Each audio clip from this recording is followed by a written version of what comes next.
Praise the Lord. വേഗം വരുന്ന കർത്താവായ യേശു ക്രിസ്തുവിന്റെ നാമത്തിൽ എല്ലാ വിശുദ്ധന്മാർക്കും ഒരിക്കൽ കൂടി സ്നേഹവന്ദനം. जल्दी से जल्दी आने वाला प्रभु यीशु मसीह के नाम में सभी पवित्र जनों को प्रभु यीशु मसीह का प्रेम का वंदना. കർത്താവിന്റെ വലിയ കൃപയാൽ നമുക്ക് വീണ്ടും ഒരു ദിവസം കൂടി കർത്താവ് ദാനമായി നൽകി. प्रभु का अनुग्रह से हमें और एक दिन दान स्वरूप मिला. നമ്മുടെ കർത്താവിന്റെ വരവിലേക്ക് നമ്മൾ ഒരു ദിവസം കൂടി അടുത്തു.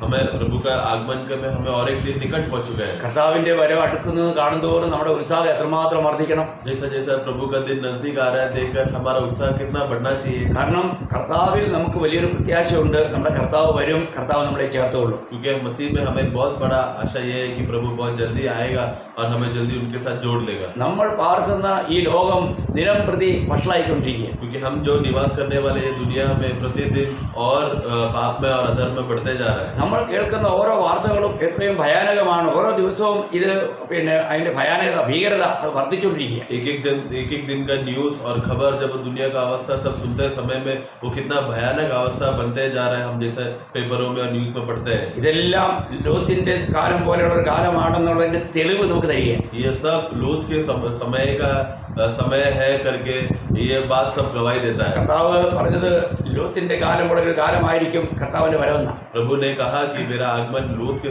समय का समान होगा. അപ്പോൾ അങ്ങനെയാണെങ്കിൽ ഒരു വിധത്തിൽ പറഞ്ഞു കഴിഞ്ഞാൽ നമ്മൾ ശരിയായി വിലയിരുത്തിയാൽ അതിനേക്കാളും വഷളായ ഒരു സമയത്ത് നമ്മൾ എത്തിക്കഴിഞ്ഞു. तो अगर एक तरफ से अगर हम देखा जाए तो उससे भी बदतर और उससे भी बुरा अवस्था है जो अभी हम जी रहे हैं. അങ്ങനെയാണെങ്കിൽ കൃപ ലഭിച്ച നമ്മൾ ഈ കർത്താവിന് വേണ്ടി, കർത്താവിന്റെ വരവിന് വേണ്ടി ഏതെല്ലാം നിലയിൽ നമ്മൾ ഒരുങ്ങി കാത്തിരിക്കണം. ऐसा है तो प्रभु का आगमन के विषय में कितना अधिक हमें इंतजार में और तैयार बने रहना है. വളരെ വളരെ വളരെ ആവേശത്തോടെ, ഉത്സാഹത്തോടെ, ഉന്മേഷത്തോടെ ഏത് നിലയിലും കർത്താവിനെ മഹത്വപ്പെടുത്തണമെന്നുള്ള ഏക ലക്ഷ്യത്തോടെ നാം മുന്നേറണം. हमेशा प्रभु का आगमन के विषय में देखकर एकदम उत्तेजना के साथ, एकदम उत्साह के साथ, एकदम आनंद पूर्वक प्रभु का आगमन की तैयारी में बढ़ना है. നമുക്കറിയാം ഈ അന്ത്യകാലത്തിന്റെ ദൈവസഭയ്ക്ക് നേരിടാവുന്ന ഒരു വലിയ അപകടം മത്തായി 24:12 പറഞ്ഞു, അധർമ്മം പെരുകുന്നതുകൊണ്ട് സ്നേഹം തണുക്കുമെന്ന്.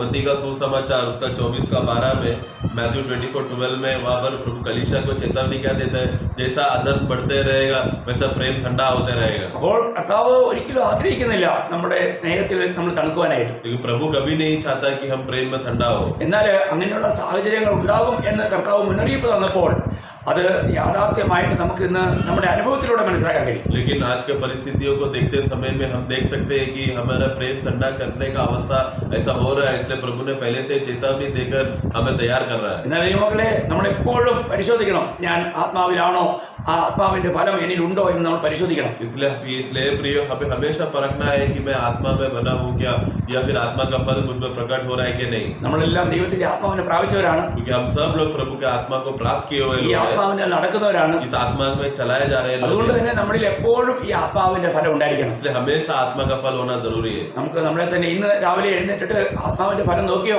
आज हम लोग सुबह उठते ही आत्मा का फल के विषय में देखा क्या? നമ്മൾ കൂടി വന്നുകൊണ്ടിരിക്കുമ്പോൾ ഞാനിത് എപ്പോഴും ചോദിക്കുമായിരുന്നു. हम यहाँ पर जब इकट्ठा होते समय में इधर के विश्वासियों को मैं ये बात कहता हूँ.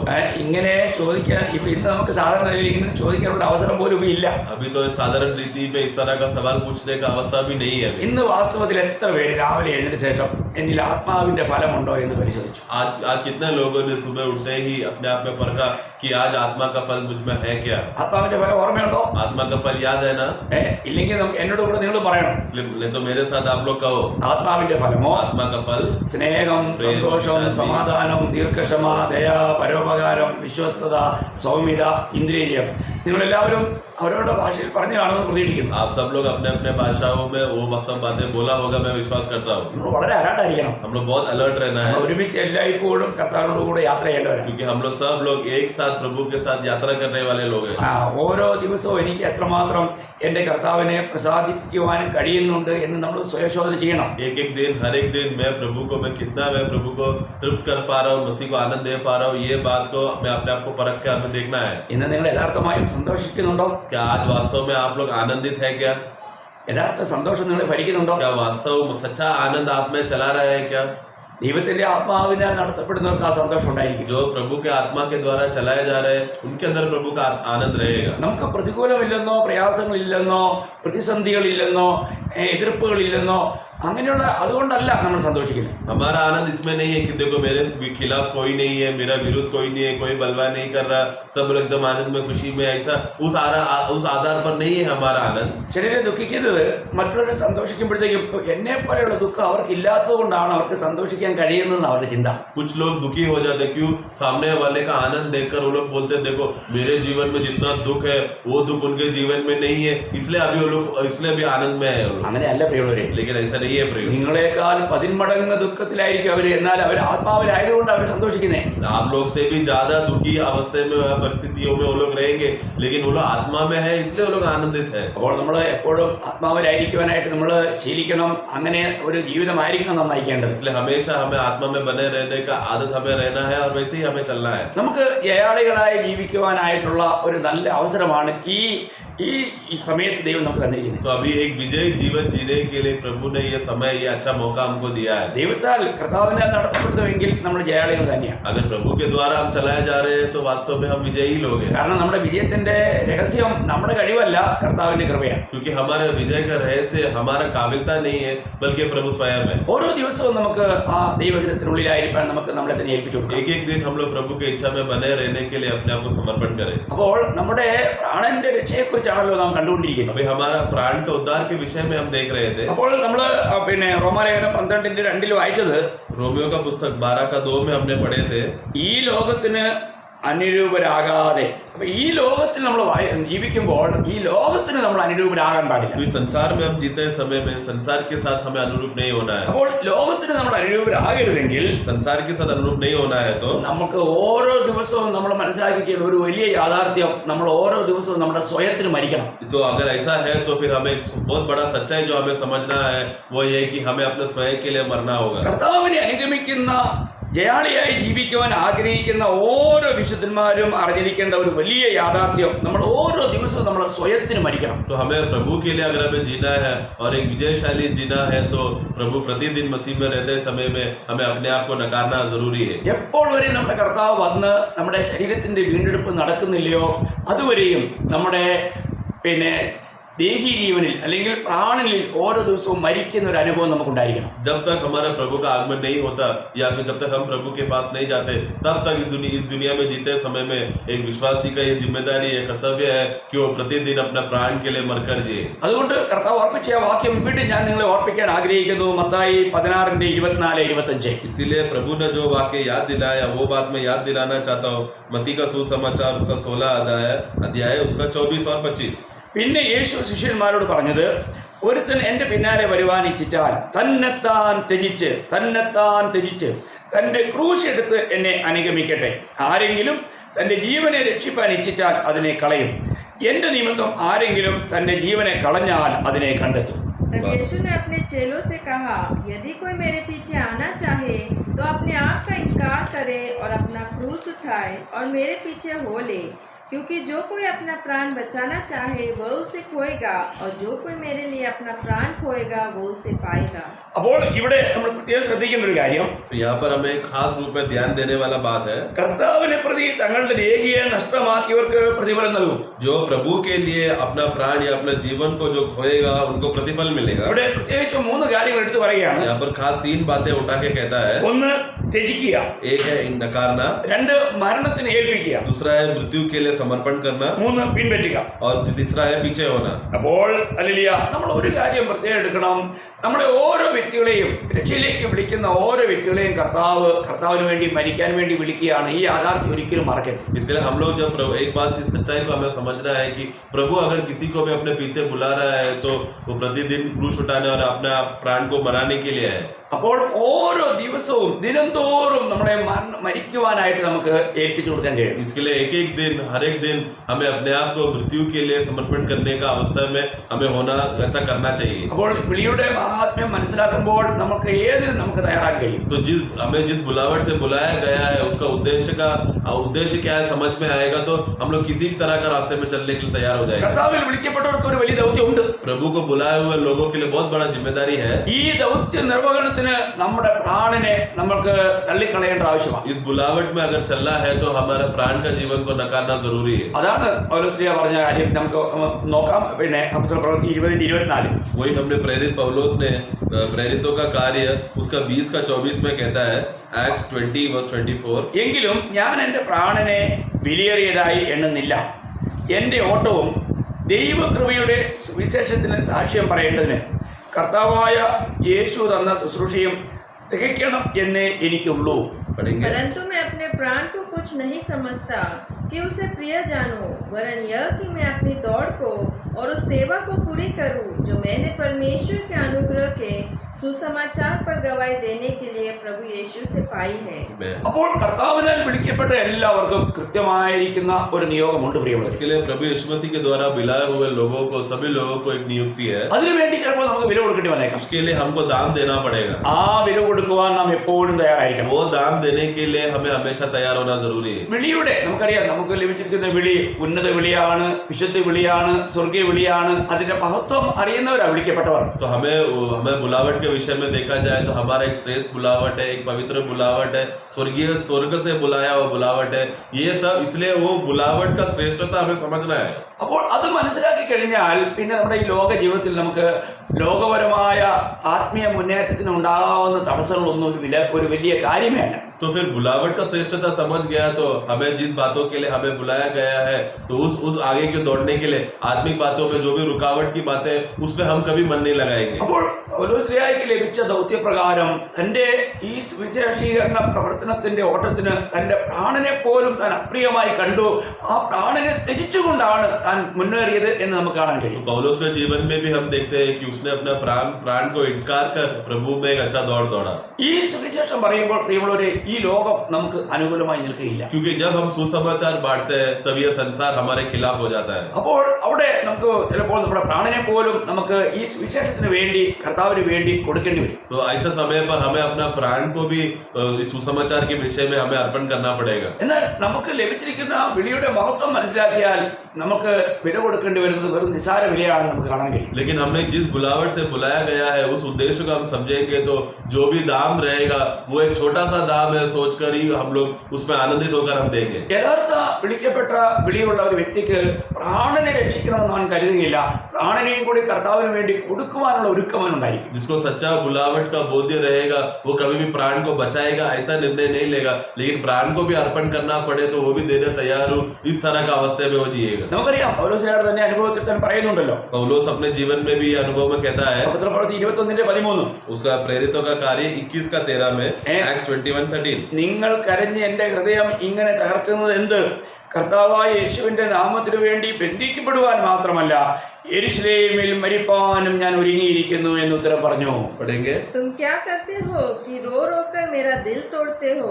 मैं तो प्रभु यीशु के नाम के लिए यरूशलेम में न केवल बांधे जाने ही के लिए वरन मरने के लिए भी तैयार हूँ. എത്ര നല്ല സമർപ്പണവും ദർശനവുമാണ് തന്നെ ഭരിച്ചതെന്ന് നോക്കണം. कितना अच्छा समर्पण पौलुस के जीवन में था और कितना अच्छा दर्शन से वो चल रहा था. പ്രതികൂലങ്ങളെ കണ്ടുകൊണ്ട് ഭയപ്പെടുന്നവനായിരുന്നില്ല പൗലോസ്ലീഹ. परिस्थितियों को देखने के बाद पौलुस डरा नहीं, കാരണം തന്റെ നോട്ടം എപ്പോഴും കർത്താവിലേക്കായിരുന്നു. क्योंकि उसका नजर हमेशा स्वर्ग की ओर, प्रभु की ओर था. അതുകൊണ്ടാണല്ലോ ഫിലിപ്പിയർ 4:13 താൻ പറഞ്ഞു, എന്നെ ശക്തനാക്കുന്നവൻ മുഖാന്തരം ഞാൻ സകലത്തിലും മതിയാകുന്നു. इसके लिए फिलिपियों का पुस्तक 4:13 में प्रेरित पौलुस क्या कहता है कि मुझे वो बल देने वाला उस प्रभु के आधार पर सब कुछ मुमकिन है. എന്നെ ശക്തനാക്കുന്ന ഒരുവൻ എന്നോട് കൂടെ ഉണ്ട്.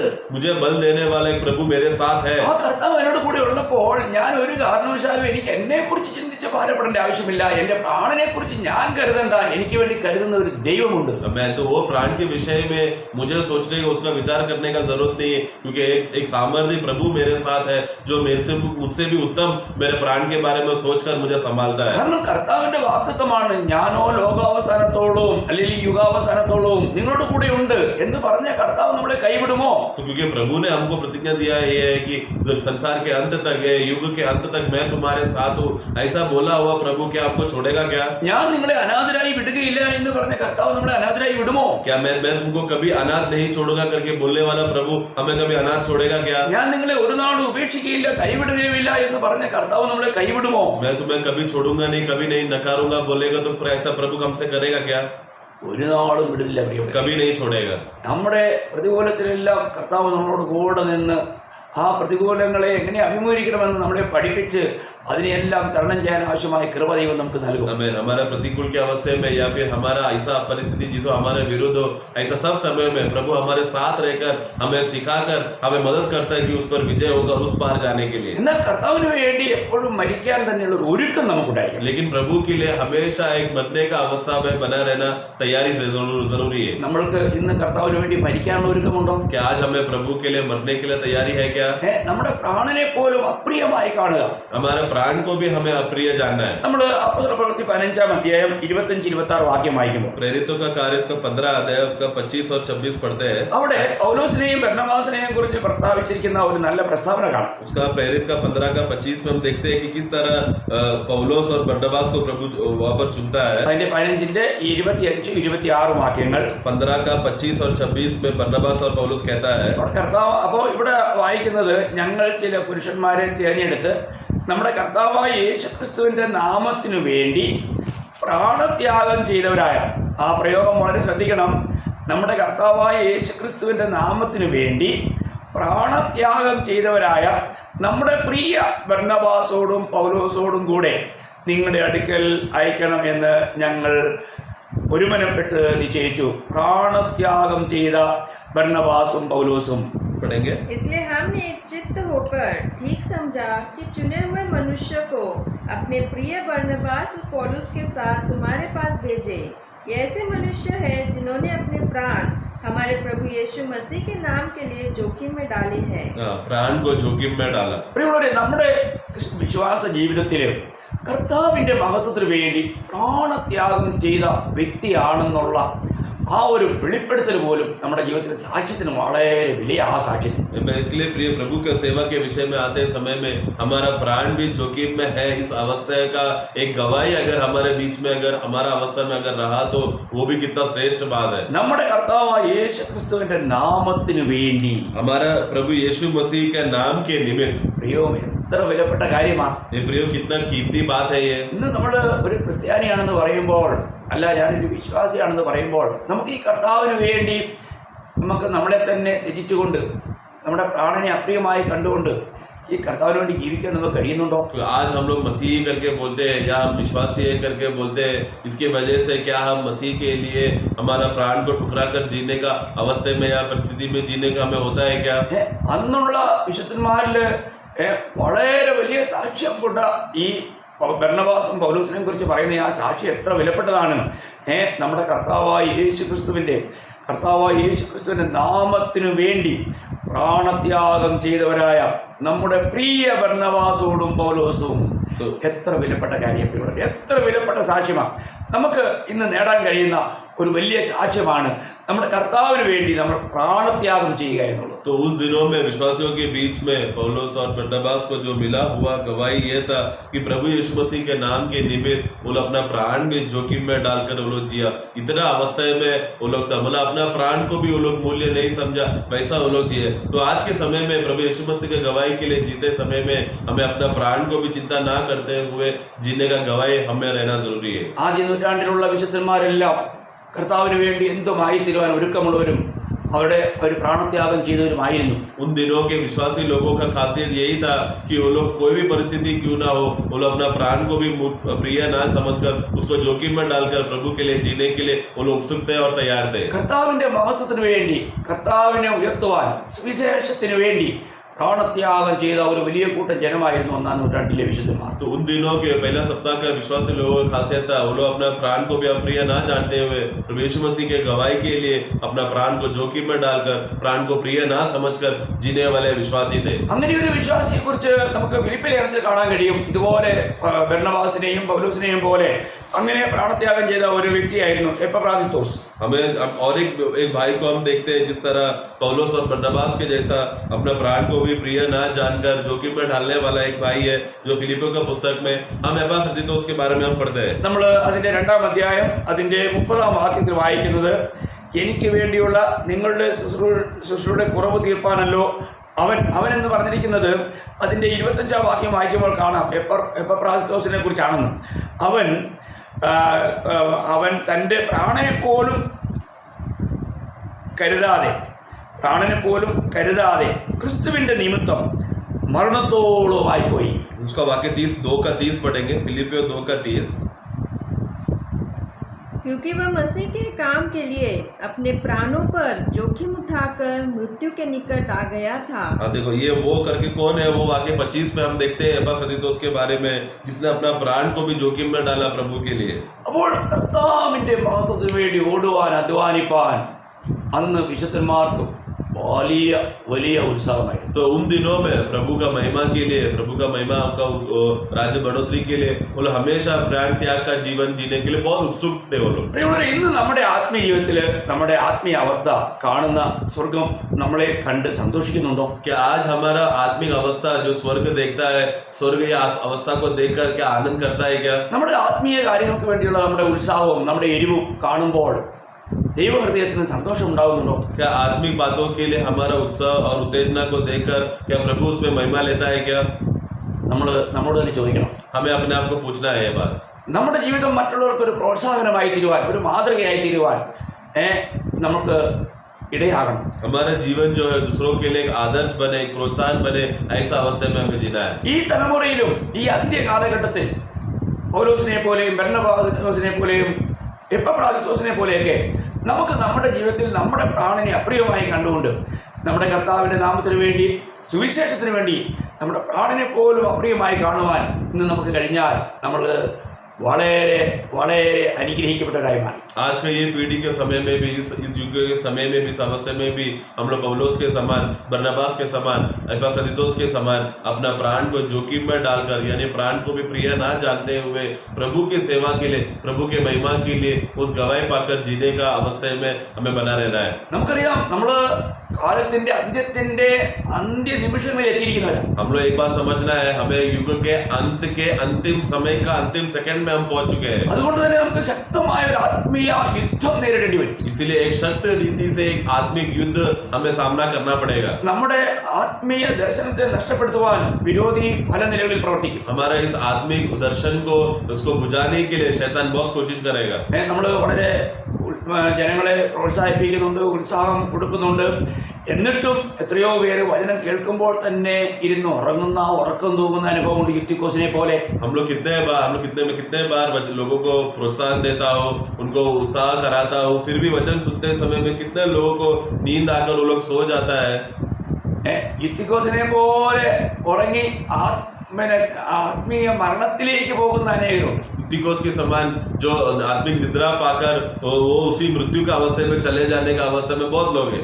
നമ്മൾ ചിന്തിക്കണം, हमें सोचना है നമ്മുടെ ജീവിതത്തിൽ നമുക്ക് കർത്താവിന് വേണ്ടിയുള്ള എരിവ് എപ്രകാരമുണ്ട്. हमें इसके लिए, प्रभु के लिए जीते समय में हमारा उस जीवन के लिए किस तरह का जलन से हम जी रहे हैं। ഫിനെഹാസിനെ പോലുള്ള എരിവ്, फिनिहास के समान का वो जलन, നമുക്ക് അങ്ങനെയുള്ള ഒരു നല്ല എരിവ് വേണം. उस तरह का एक अच्छा जलन हमें होना जरूरी है। നമുക്ക് ഇന്ന് കർത്താവിന് വേണ്ടി ഒരു തീഷ്ണത, കർത്താവ് നമ്മളെ കാണുമ്പോൾ നമ്മൾ വളരെ എരിവുള്ളവരാണ്, തീഷ്ണതയുള്ളവരാണെന്ന് നമ്മളെ കുറിച്ച് പറയുമോ? क्या प्रभु जब हमको देखते समय में हमें बहुत ही उत्तेजना से, बहुत ही जलन से हम कार्य कर रहे हैं कि नहीं, ये बात हमें पाएगा क्या? നമ്മൾ ഈ വചനം കേൾക്കുമ്പോഴൊക്കെ ദൈവത്തിന്റെ വചനം കൂടെ എടുത്തു വെച്ച് അതിലൂടെ നമ്മൾ പരിശോധിച്ച് നമ്മൾ ഒന്നുകൂടെ ഉറപ്പ് വരുത്തുന്നുണ്ടോ?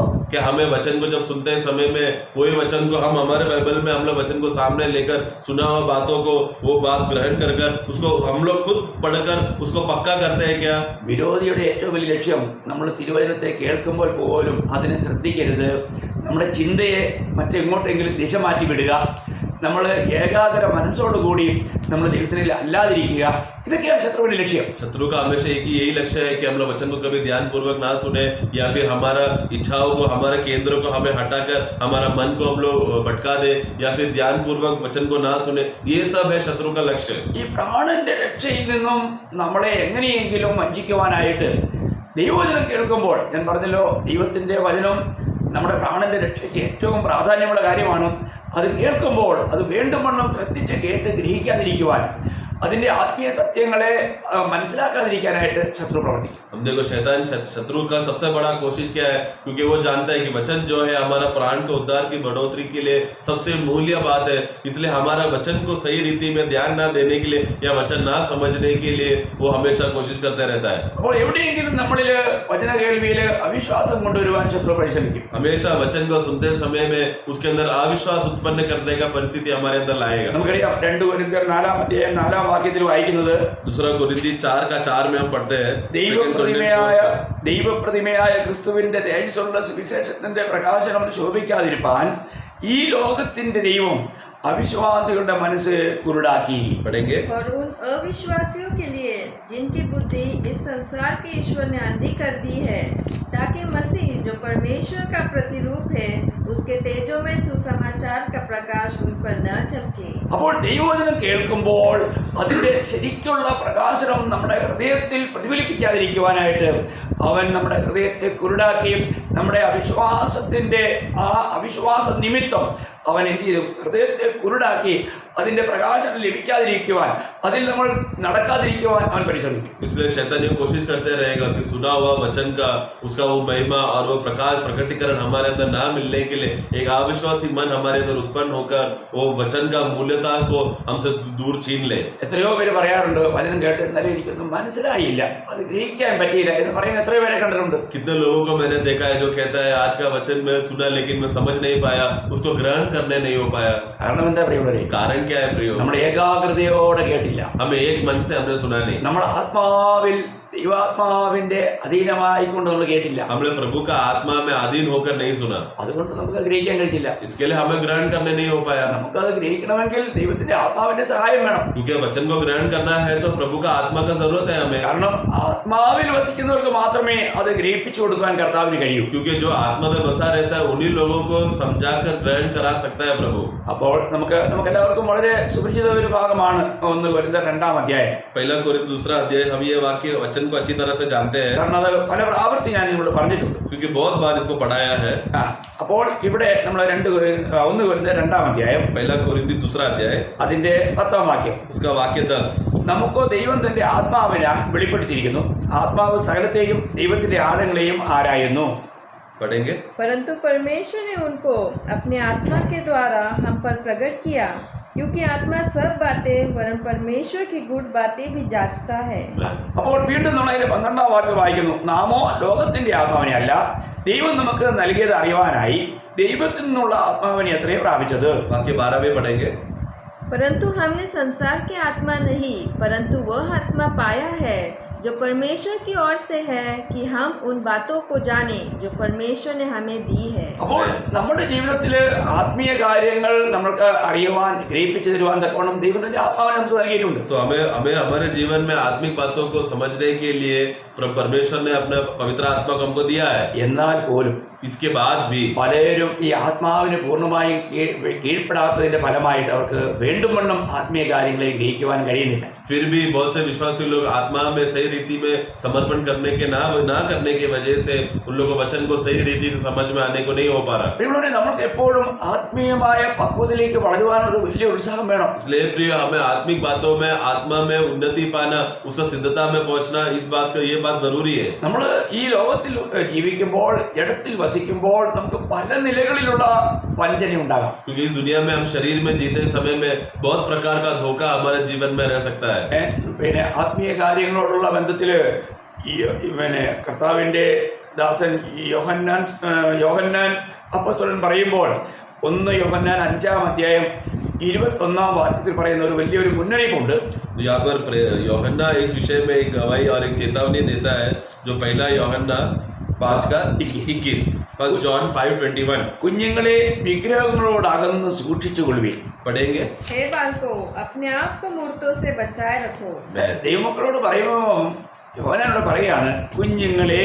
അത് വളരെ എത്ര സ്നേഹത്തിലുള്ള വിളിയാ അല്ലെ? तो वो जब अपने विश्वासियों से बात करते समय में हे बालकों करके बुलाता है, वो कितना प्रेम का बुलावट है वो. എന്നിട്ട് പറയാണ് വിഗ്രഹങ്ങളോട് അകന്ന് സൂക്ഷിച്ചുകൊള്ളുവിൻ. और मूर्तियों से तुम बचे रहो.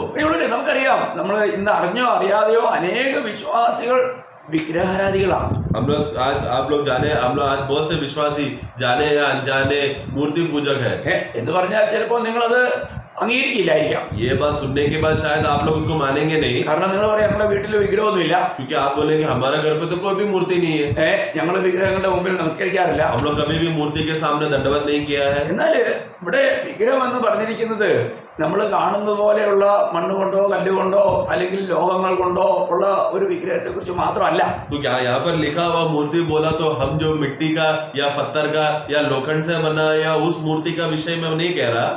ദൈവത്തിന്റെ സ്ഥാനം നമ്മൾ മറ്റെന്തിനു കൊടുത്തോ അതെല്ലാം നമ്മുടെ ജീവിതത്തിലെ ഓരോ വിഗ്രഹങ്ങളാണ്. परमेश्वर को छोड़ और कोई बात को अगर स्थान दे दिया तो वो चीज हमारे लिए मूर्ति बन जाता है। ദൈവത്തിന് കൊടുക്കേണ്ട സ്ഥാനം जो स्थान परमेश्वर को देना चाहिए മറ്റെന്തിനെങ്കിലും പകർന്നാൽ और किसी को भी वो दूसरा स्थान दे दिया तो അത് നമ്മുടെ ജീവിതത്തിലെ വിഗ്രഹം. वो चीज हमारे जीवन में मूर्ति है। എന്ന് പറഞ്ഞാൽ നമുക്ക് എല്ലാത്തിലും ഒന്നാം സ്ഥാനം ദൈവത്തിന് കൊടുക്കണം. ആ ഒന്നാം സ്ഥാനം നമ്മൾ മറ്റെന്തിലേക്കെങ്കിലും മാറ്റിക്കഴിഞ്ഞാൽ അതൊരു വിഗ്രഹമായി മാറുകയും. मतलब हमारे जीवन में हमारा जीवन का पहला स्थान हमेशा प्रभु यीशु मसीह को देना है। वो पहला स्थान अगर किसी और को दे दिया तो वो चीज मूर्ति हमारा लिए मूर्ति बन जाता है। അപ്പോൾ നമ്മൾ ചിന്തിക്കണം നമ്മുടെ ജീവിതത്തിൽ ഞാൻ എല്ലാത്തിലും കർത്താവിന് ഒന്നാം സ്ഥാനം കൊടുക്കുന്നുണ്ടോ? तो इसलिए हमें परखना और देखना है कि हे प्रभु क्या मैं सब चीजों में आपको पहला स्थान दे रहा हूँ क्या? നമുക്ക് മറ്റാരെയും നമ്മൾ വിധിക്കണ്ടല്ലോ, നമുക്ക് നമ്മളെ തന്നെ ഒന്ന് ശോധന കഴിക്കാം. हमें दूसरों को न्याय ना करे, अपने आप को परखे।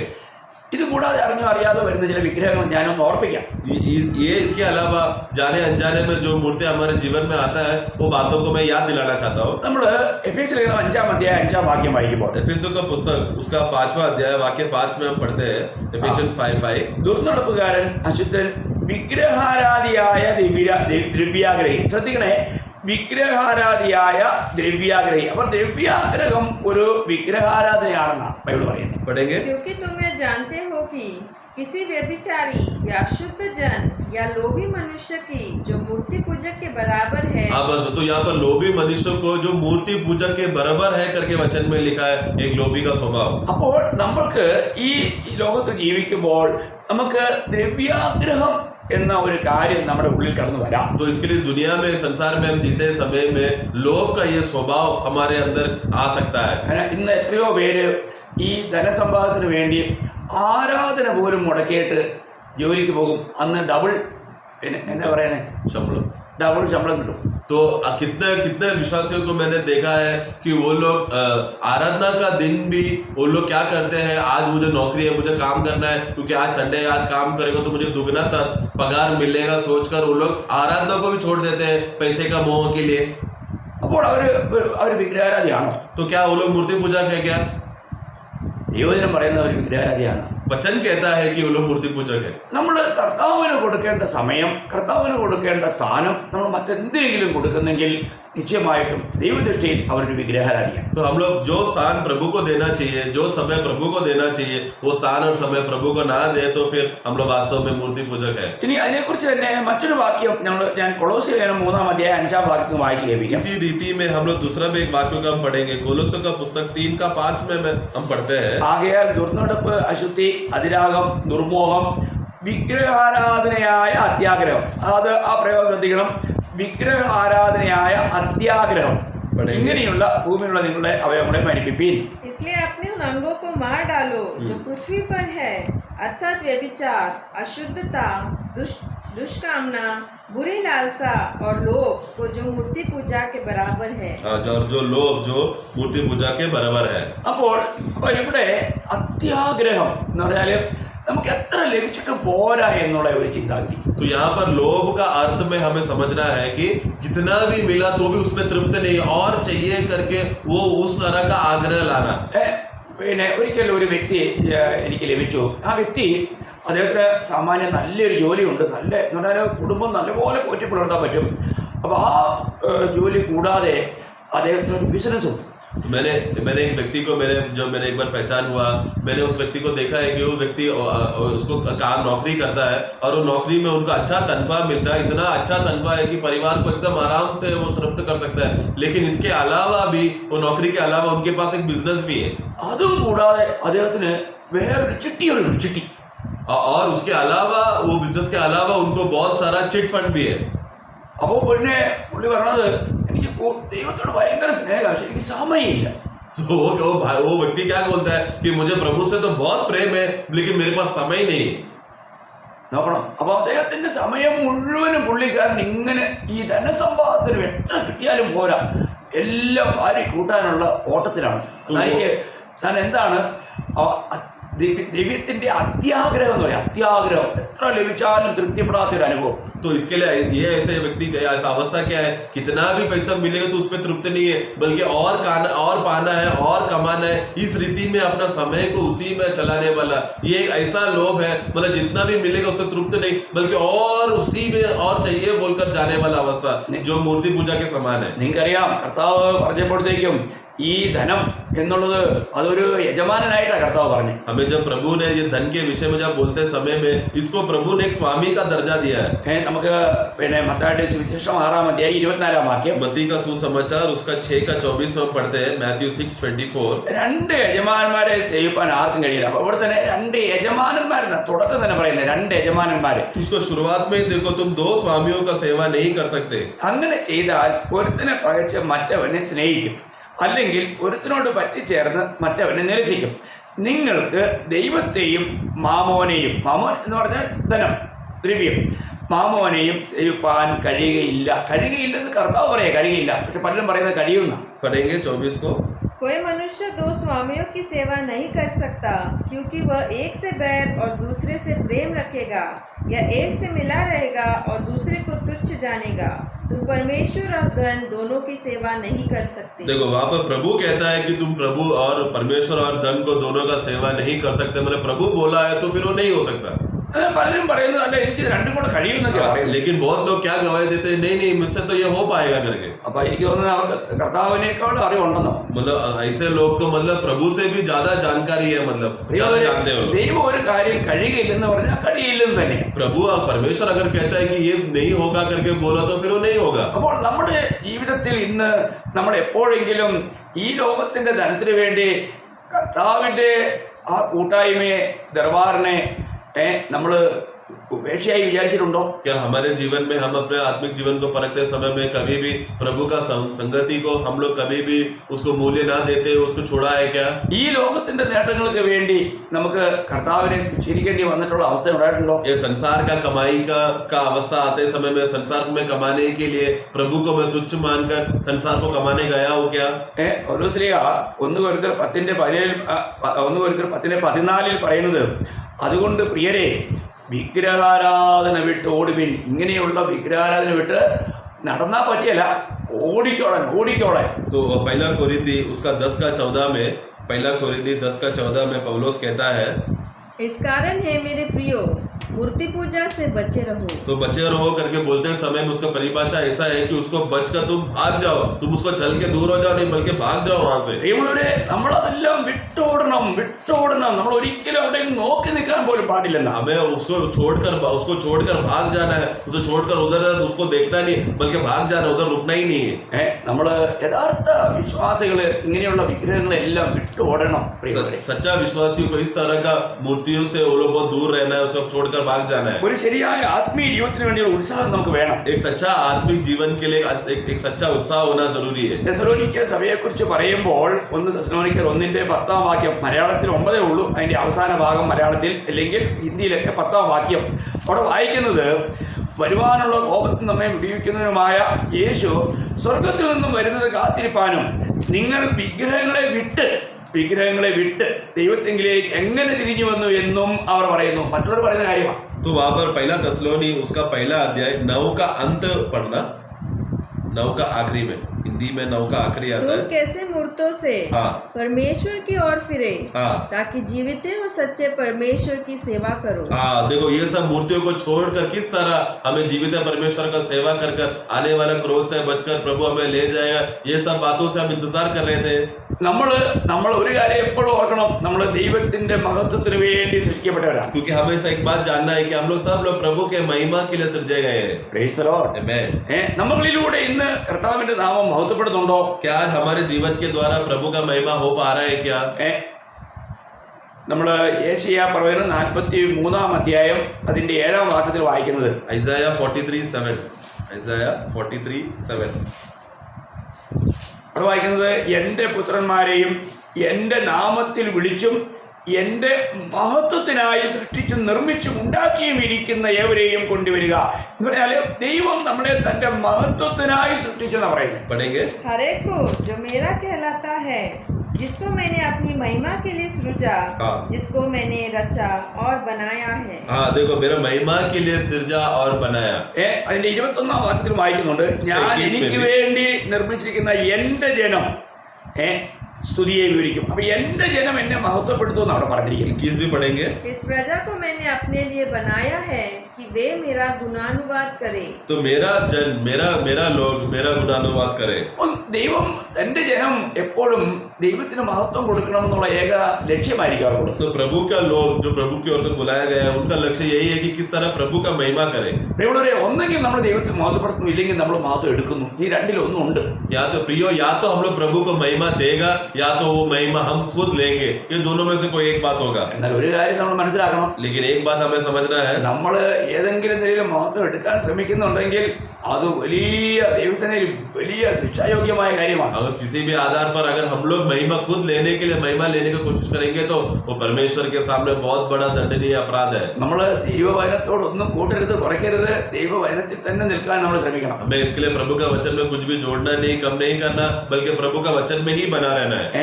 നമ്മള് ലൂസിഫർ മഹത്വം എടുക്കാൻ ശ്രമിച്ചതുകൊണ്ടാണല്ലോ അവൻ നിഗളിയായി വീഴുവാനിടയായി. लूसीफर ने क्या किया, वो पदवी के बारे में सोचकर इसके लिए वो अहंकारी हुआ और वो नीचे गिर गया. അവന്റെ ആഗ്രഹം എപ്പോഴും എല്ലാവരും അവനെ ആരാധിക്കണം, അവനെ മഹത്വപ്പെടുത്തണം. क्योंकि उसका इच्छा यही था कि सब लोग उसका आराधना करना और उसको स्तुति करना है. എന്നാല് നമ്മൾ ദൈവവചനത്തിൽ വായിക്കുന്നത് യെശയ്യാവ് 42-8 വാക്യത്തിൽ വായിക്കുന്നത്, लेकिन ഐസയ 42 का 8 में हम पढ़ते हैं, ഞാൻ യഹോവ, അത് തന്നെ എൻ്റെ നാമം, ഞാൻ എൻ്റെ മഹത്വം മറ്റൊരുത്തനും എൻ്റെ സ്തുതി വിഗ്രഹങ്ങൾക്കും വിട്ടുകൊടുക്കയില്ല. पढ़ेंगे 42 का 8. मैं यहोवा हूँ, मेरा नाम यही है, अपनी महिमा में दूसरे को न दूंगा, और जो स्तुति मेरे योग्य है वह खुदी हुई मूर्ति को न दूंगा. അപ്പൊ നോക്കണേ, അപ്പോ ദൈവം ഒരിക്കലും മറ്റാരെങ്കിലും ഈ മഹത്വം എടുക്കുവാൻ സമ്മതിക്കുകയില്ല. प्रभु कसले परमेश्वर कभी भी अपना महिमा किसी और को उठाने के लिए नहीं देगा. അപ്പൊ നമ്മുടെ ജീവിതത്തിലൂടെ എല്ലാ നിലയിലും ദൈവത്തെ മഹത്വപ്പെടുത്തണമെന്നുള്ളതായിരിക്കണം നമ്മുടെ ഹൃദയത്തിലെ ഏറ്റവും വലിയ ആഗ്രഹം. इसलिए हमारा जीवन में हर एक क्षेत्रों में, हर एक बातों में प्रभु को हम किस तरह महिमा दे, यही हमारा उद्देश्य होना चाहिए. അതേ യെശയ്യാവ് 48-11 നമുക്ക് കാണാൻ കഴിയുന്നുണ്ട്. ഐസയ 48 का 11 में भी हम पढ़ते हैं. എന്റെ നിമിത്തം തന്നെ ഞാനത് ചെയ്യും, എന്റെ നാമം അശുദ്ധമായി തീരുന്നത് എങ്ങനെ, ഞാൻ എന്റെ മഹത്വം മറ്റൊരുത്തനും കൊടുക്കയില്ല. अपने निमित्त, हाँ अपने ही निमित्त मैंने यह किया है, मेरा नाम क्यों अपवित्र ठहरे, अपनी महिमा में दूसरे को नहीं दूंगा. അപ്പോൾ നമ്മൾ ഏതെങ്കിലും നിലയിൽ കർത്താവിന് കൊടുക്കേണ്ട ആ ഒന്നാം സ്ഥാനം കൊടുക്കാതെ വരുമ്പോൾ നമ്മുടെ യഥാർത്ഥത്തിൽ ദൈവത്തെ മഹത്വപ്പെടുത്തുന്നില്ല. इसलिए जब भी हम लोग प्रभु को पहला स्थान ना देंगे तो जिस रीति में प्रभु को महिमा देना चाहिए वो रीति में हम नहीं दे पाएंगे. ദൈവമാ, क्योंकि परमेश्वर है. നമുക്ക് അവിടുത്തെ മക്കളായി തീരുവാൻ വലിയ അനുഗ്രഹം കൃപ ലഭിച്ചവരാണ്. हम लोग परमेश्वर का संतान हो या बच्चे होना, ये बहुत बड़ा अनुग्रह जो प्रभु हमारे ऊपर डाला है. നമ്മൾ ആ ദൈവത്തെ എത്രമാത്രം മഹത്വപ്പെടുത്തണം. वो इस महान परमेश्वर को कितना अधिक हमें महिमा देना है. ഇന്ന് നമ്മുടെ എല്ലാ പ്രവർത്തനങ്ങളിലൂടെയും നമുക്ക് കർത്താവിനെ മഹത്വപ്പെടുത്താൻ കഴിയുന്നുണ്ടോ? कि आज हमारे सभी क्रियाओं में क्या हम प्रभु को महिमा दे पा रहे हैं क्या? നിങ്ങൾക്ക് ഓർമ്മയുണ്ടാവും, പിന്നെ പഴയ നിയമത്തിലെ അവസാന പുസ്തകമായ മലാക്കിയുടെ പുസ്തകം, हम लोग पुराने नियम का सबसे आखिरी पुस्तक जो मलाकी है, അതിനകത്ത് കർത്താവ് ചോദിക്കുന്ന ഒരു ചോദ്യമുണ്ട്. वहाँ पर प्रभु एक सवाल पूछता है. അതിന്റെ 1-ാം വാക്യം, उसका 1:6, मलाकी 1:6. മകൻ അപ്പനെയും ദാസൻ യജമാനനെയും ബഹുമാനിക്കേണ്ടതല്ലോ, ഞാൻ അപ്പനെങ്കിൽ എന്നോടുള്ള ബഹുമാനം എവിടെ, ഞാൻ യജമാനെങ്കിൽ എന്നോടുള്ള ഭക്തി എവിടെ? അപ്പോൾ ഇവിടെ രണ്ട് ചോദ്യമാണ് ഇവിടെ കർത്താവ് ചോദിക്കുന്നത്. तो वहाँ पर 2 सवाल जो पूछता है कि अगर मैं तुम्हारा पिता हूँ तो मेरा आदर किधर है, और मैं तुम्हारा स्वामी हूँ तो मेरा भक्ति किधर है. അപ്പോൾ നമ്മൾ ദൈവത്തെ ബഹുമാനിക്കുവാനും നമുക്ക് ദൈവത്തോട് ഭക്തിയുള്ളവരായിരിക്കാൻ നമ്മൾ കടപ്പെട്ടത്. इसके लिए हमें पिता की ओर जो परमेश्वर है उनको आदर देना और हमारा मालिक जो परमेश्वर है उनके सामने भक्ति के साथ नम्र और विनय में रहना, ये करना ये हमारा जिम्मेदारी है. എന്നാൽ പലപ്പോഴും പലരും അവരെ തന്നെ ജ്ഞാനികളെ നിന്നി അവരുടെ ബുദ്ധിക്കനുസരിച്ച് അവർ ജീവിക്കുമ്പോൾ അവർ ചെയ്യുന്നത് എന്താണെന്ന് അറിയാമോ? लेकिन बहुत बार लोग अपने बुद्धि में और अपने समझ में जीते समय में वो लोग क्या कर बैठते हैं. അങ്ങനെയുള്ളവരെ കുറിച്ചാണ് നമ്മൾ റോമാലേഖനം 1-ാം അധ്യായം 21-ാം വാക്യം വായിക്കുമ്പോൾ ऐसा लोगों का अवस्था को हम देखते हैं. रोमियो का पुस्तक 1:21 में അവർ ദൈവത്തെ അറിഞ്ഞിട്ടും അവനെ ദൈവമെന്ന് ഓർത്ത് മഹത്വീകരിക്കുകയോ നന്ദി കാണിക്കുകയോ ചെയ്യാതെ തങ്ങളുടെ നിരൂപണങ്ങളിൽ വ്യർത്ഥരായി തീർന്നു. അവരുടെ വിവേകമില്ലാത്ത ഹൃദയം ഇരുണ്ടുപോയി. रोमियो 1:21 पढ़ेंगे. इस कारण कि परमेश्वर को जानने पर भी उन्होंने परमेश्वर की योग्य बढ़ाई और धन्यवाद न किया, परंतु व्यर्थ विचार करने लगे, यहाँ तक कि उनका निर्बुद्धि मन अंधेरा हो गया. അപ്പോൾ ഇന്ന് നമുക്കറിയാം, ഇന്നത്തെ പൊതുവെയുള്ള ആത്മീയ കോളത്തിൽ പറഞ്ഞു കഴിഞ്ഞാലും ഞാൻ തീർച്ചയായിട്ടും യുവാക്കന്മാരെ വളരെ പ്രോത്സാഹിപ്പിക്കുന്ന ഒരു വ്യക്തിയാണ്. मैं आज का ये समय और अवस्था को देखकर मैं हमेशा युवकों को प्रोत्साहन करने का अवस्था में हमेशा रखता हूँ. നമ്മുടെ കൂട്ടായ്മയിൽ ഞാൻ അവർക്ക് ഇഷ്ടം പോലെ അവര് നല്ലപോലെ കർത്താവിൽ വളരാൻ വേണ്ടിയിട്ട് കർത്താവിനെ സുവിശേഷിക്കുവാൻ പ്രസംഗിക്കുവാൻ അല്ല മറ്റുള്ളവരുടെ മധ്യത്തിൽ പോയി അറിയിക്കാനൊക്കെ ഞാൻ പ്രോത്സാഹിപ്പിക്കും. मैं हमेशा उनको युवकों को हमारे बीच में संगति में प्रोत्साहन करने के लिए, प्रचार करने के लिए, यहाँ तक कि सुसमाचार बांटे या दूसरे भवनों में जाकर प्रोत्साहन करने का अवस्था भी क्यों ना हो, ये सब बातों को मैं उनको प्रोत्साहन करता हूँ. കൂട്ടായ്മയിലുള്ള അനേകരും നല്ല രീതിയിൽ കർത്താവിനെ മഹത്വപ്പെടുത്താൻ തക്കവണ്ണം കർത്താവ് കൃപ കൊടുത്തിട്ടുണ്ട്. संगति में हर एक लोगों को आश्वासन देने या प्रोत्साहन देने का अवस्था में मैं उनको स्वतंत्रता दिया हूँ. മണ്ഡലിയിലെ ഓരോ വിശുദ്ധന്മാരും ഓരോ സുവിശേഷന്മാരും ഓരോ സുവിശേഷം അറിയിക്കുന്ന വ്യക്തിയാണ്. नासिक कलीसिया के हर एक विश्वासी एक सुसमाचार बोलने वाले विश्वासी है. ഇടയ്ക്ക് ചിലരില് എല്ലാവരും അല്ല, ചിലരില് ഒരു ചെറിയൊരു അബദ്ധം. लेकिन उनके इसके बीच में कुछ लोगों में, सब में नहीं, कुछ लोगों में एक गलती आ गया. അപ്പൊ അത് മിടുക്കന്മാരാകാനുള്ള ശ്രമമാണ്. तो वो क्या है, अपने आप को होशियार समझने का बुद्धि आया इसके लिए. അവർക്കെല്ലാം കഴിയുമെന്നുള്ള ഒരു ചിന്താഗതി उनको हम सब कुछ कर सकते हैं, ऐसा एक विचार उनके अंदर आया. ദേവദാസന് കമ്പ്യൂട്ടർ ഒന്നും അറിയത്തില്ല, प्रभु का दास को कंप्यूटर कुछ नहीं मालूम, ഗ്രീക്കും ഇംഗ്ലീഷും ഒന്നും അറിയത്തില്ല, ग्रीक और इंग्लिश कुछ नहीं मालूम, ഞങ്ങൾക്ക് ഇതൊക്കെ അറിയാം. लेकिन हमको ये सब मालूम है. ഇങ്ങനെ ഒരു അതുകൊണ്ടാണ് നമ്മൾ ഈ സഭാ ചാർജൊക്കെ ഒരിക്കലും ഈ യുവാക്കന്മാർക്ക് അങ്ങനെ ഏൽപ്പിക്കാത്തത്. इसके लिए हमें देखते हो तो आपको दास को कुछ नहीं मालूम, इसलिए हमें मालूम है बोलकर वो लोग कलीसिया का कार्यों में आगे बढ़ने लगे. इसलिए हम वचन में पढ़ते हैं कि कलीसिया के बातों को और जिम्मेदारी को कभी भी एक नया व्यक्ति या युवक को नहीं देना है. നമ്മൾ 1 തിമോത്തി 3-ാം അധ്യായം 6-ാം വാക്യത്തിൽ ഒരു മുന്നറിയിപ്പുണ്ട്. पहला तिमोथी 3:6 में एक चेतावनी वहां पर देता है. നിഗളിച്ചിട്ട് പിശാചിന് വന്ന ശിക്ഷാവിധിയിൽ അകപ്പെടാതിരിപ്പാൻ പുതിയ ശിക്ഷനും അരുത്. यस, पढ़ेंगे. फिर यह कि नया चेला न हो, हाँ. ऐसा न हो कि अभिमान करके शैतान का सा दंड पाए. അപ്പോൾ അങ്ങനെ നമുക്കറിയാം ചിലരിലേക്ക്, എല്ലാവരിലും ഇല്ല, ചില അപൂർവം ചിലരിലേക്ക് ഇങ്ങനെയുള്ള ചില ചിന്താഗതികളൊക്കെ ഉണ്ടാവും. അവരിലെ ഒരു നിഗളഭാവം. तो इसके लिए सब में नहीं, कुछ में ऐसा अवस्था आ गया है कि एक घमंड का, यानी कि एक अहंकार कि मुझे सब कुछ मालूम है करने का एक अवस्था में वो लोग ऊंचा उठ गया. അങ്ങനെയുള്ള ആത്മീയത്തിൽ ഇങ്ങനെയൊക്കെയുള്ള വഞ്ചനയിൽ ശത്രു പിടുത്തും കേട്ടോ. इस तरह का आत्मिक दौड़ में हम दौड़ते समय में शैतान हमें बीच में आकर ये सब फंदेओं में फंसाकर हमें खींच कर लेके जाएगा. അപ്പോൾ അവർക്ക് ഒരു കാര്യം നമ്മൾ മനസ്സിലാക്കണം, നമ്മൾ എവിടെയെങ്കിലും നമുക്കൊരു നിഗളം ഉണ്ടാകുന്നുണ്ടെങ്കിൽ നമ്മൾ വഞ്ചിക്കപ്പെടുക. इसके लिए किधर भी हमारे बीच में ये घमंड या अहंकार ऐसा आए जो हमारे ऊंचा भाव का स्वभाव आए तो हमें अपने आप को संभालना है. നമ്മളിൽ ദൈവത്തിന് സഹിക്കാൻ പറ്റാത്ത ഒരു സ്വഭാവ വൈശിഷ്ട്യമാണ് നിഗളം. तो क्योंकि प्रभु भी जो हमारा सृष्टिकर्ता प्रभु भी जो बात सहन नहीं कर सकता वो है कि अपने आप को ऊंचा करना. എന്തെങ്കിലും അല്പം അറിഞ്ഞു കഴിയുമ്പോൾ ഞാൻ മറ്റുള്ളവരെക്കാളും മിടുക്കനാണെന്നുള്ളൊരു ഭാവം നമ്മളിൽ ഉണ്ടാകുമ്പോൾ നമ്മൾ മനസ്സിലാക്കണം, നമ്മളെ ശത്രു തകർക്കാൻ ശ്രമിക്കുക. जरा सा जानकारी क्या मिल गया, अरे देखो मुझको बाकी सबसे ज्यादा जानकारी मालूम है, बहुत कुछ मालूम है, ये तरह का सोच हमें शैतान हमें धोखा देकर हमें गिराएगा. പ്രിയമുള്ളവർ, എത്രയൊക്കെ ആണെങ്കിലും നമ്മുടെ സഭാ ജീവിതത്തിൽ നമ്മൾ മൂപ്പന്മാർക്ക് കീഴടങ്ങിയിരിക്കണം. हमें कितना भी हमें अवस्था क्यों ना हो, कैसे भी अवस्था क्यों ना हो, कलीसिया में रहते समय में हमें प्राचीनों और हमारे अध्यक्षों के सामने हमें अधीन रहना ही है. എന്നാണ് വേദവസം പഠിപ്പിക്കുന്നത്. ऐसा वचन हमें सिखाता है. നമ്മൾ 1 പത്രോസ് 5-ാം അധ്യായം 5-ാം വാക്യം വായിക്കുമ്പോൾ पहला पत्रोस 5:5 में हम पढ़ते हैं, അതുകൊണ്ടും ഇളയവരെ മൂപ്പന്മാർക്ക് കീഴടങ്ങുവിൻ, കീഴടക്കാൻ പറഞ്ഞിട്ടില്ല, കീഴടങ്ങുവിൻ. സ്വയം നമ്മൾ ചെയ്യേണ്ട കാര്യമാണ്. എല്ലാവരും തമ്മിൽ തമ്മിൽ കീഴടങ്ങി താഴ്മ ധരിച്ചുകൊള്ളുവിൻ. ദൈവം നിഗളികളോട് എതിർത്ത് നിൽക്കുന്നു, താഴ്മയുള്ളവർക്കോ കൃപ നൽകുന്നു. पढ़ेंगे 5 का 5। इसी प्रकार हे नवयुवकों, तुम भी प्राचीनों के अधीन रहो। देखो आधीन रहो करके बोला, प्राचीन ये प्राचीन उनको आधीन में करो करके नहीं, बल्कि ये युवकों तुम लोग अपने आप आधीन में आओ आगे। परंतु तुम सब के सब एक दूसरे की सेवा के लिए दीनता से कमर बांधे रहो, क्योंकि परमेश्वर अभिमानियों का विरोध करता है परंतु दीनों पर अनुग्रह करता है। आमीन। അപ്പോൾ നമ്മളോട് മനസ്സിലാക്കേണ്ടത്, നമ്മൾ കീഴടങ്ങിയിരിക്കാനായിട്ട് ചിലർക്ക് അത് പെട്ടെന്ന് വരുമ്പോഴാണ് ഈ സഭകളിലൊക്കെ പ്രശ്നം ഉണ്ടാകുന്നത്. तो आधीन होना करके ये अवस्था में हम देखते समय में जब हमें आधीन नहीं हो पाता है तो कलीसियाओं में तकलीफ आता है। നമ്മൾ ഇത്രമാത്രം യുവാക്കന്മാരെ അല്ലെ മറ്റുള്ളവരെ സ്നേഹിച്ച് അവരെ പ്രോത്സാഹിപ്പിച്ച് അവരെ വളർത്താൻ ആഗ്രഹിക്കുമ്പോൾ ചിലരില്ലേ ഇങ്ങനെയുള്ള ചില നിഗളഭാവങ്ങൾ, പിന്നെ അവരുടെ അഭിപ്രായങ്ങൾ കേട്ടോണം. വചനമല്ല, അവരുടെ അഭിപ്രായം. तो फिर इसीलिए हमें कितना मैं इस तरह युवकों को और विश्वासियों को जब मैं प्रोत्साहन देता हूँ, उनको आज़ादी देता हूँ, फिर भी कुछ लोग, सब लोग नहीं, कुछ लोगों में ऐसा अवस्था आ जाते हैं कि हमें ज़्यादा जानकारी मालूम है, फिर वो लोग क्या बोलते हैं, देखो मैंने ऐसे सब बातें सोचा है, ऐसा हमें उनका विचारों को फिर मानने का, उन वचन को नहीं उनके विचारों को मानना।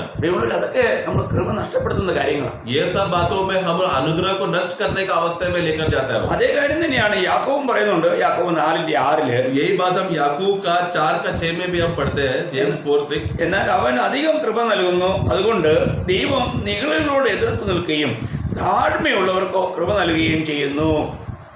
वह तो और भी अनुग्रह देता है, इस कारण ये लिखा है, परमेश्वर अभिमानियों का विरोध करता है पर दीनों पर अनुग्रह करता है। അപ്പോൾ ദൈവമക്കളെ, നമ്മൾ ഓരോ ദിവസവും നമ്മൾ ദൈവികമായ ജ്ഞാനത്തിൽ, സ്വർഗീയമായ ജ്ഞാനത്തിൽ വളരുമ്പോൾ, ക്രിസ്തുവിൽ നമ്മൾ വളരുമ്പോൾ നമ്മളിൽ വേണ്ട ഏറ്റവും വലിയ സവിശേഷത നമ്മൾ താഴ്മയുള്ളവരായിരിക്കുക, താഴ്മ ധരിക്കുക എന്നുള്ളതാണ്. तो इसके लिए प्रभु के विषय में मसीह जीवन जीते समय में एक सबसे बड़ा गुण या खासियत जो हर एक विश्वासियों में होना चाहिए कि वो नम्र रहे, नम्र को पहने रहे, नम्र में बने रहे। അപ്പോൾ നമ്മൾ വീണ്ടും ജനിച്ച ദൈവമക്കൾ എല്ലാവരും നമ്മുടെ ജീവന്റെ പുതുക്കത്തിൽ നടക്കാൻ വേണ്ടിയാണ് ക്രിസ്തുവിനോട് ചേരുവാൻ സ്ഥാനമേറ്റത്. हम लोग सब लोग नए नियम के विश्वासी लोग मसीह के साथ अपने बपतिस्मा क्यों लिया, ताकि जीवन के नयापन में चलने के लिए। അതാണ് നമ്മുടെ ജീവിതത്തിൽ നമ്മൾ പഠിക്കേണ്ട ഒരു വലിയ വിഷയം. यही है हमारे जीवन में सीखने वाला और समझने वाला, सीखने वाला बहुत बड़ा विषय। നമ്മൾ റോമാലേഖനം 6-ാം മലയാളത്തിൽ 4-ാം വാക്യത്തിന്റെ അവസാനമാണ്, നാമും ജീവന്റെ പുതുക്കത്തിൽ നടക്കേണ്ടത് തന്നെ.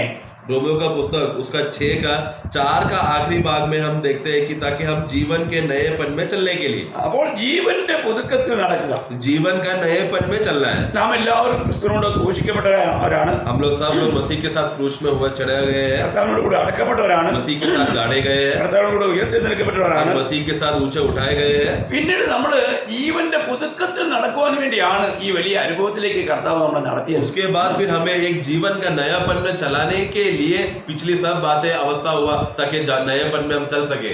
നമ്മൾ സാധാരണ പറയാറുണ്ടല്ലോ, ഒരു ഭർത്താവ് ഭാര്യയെ സ്നേഹിക്കാൻ ശ്രമിക്കരുത്.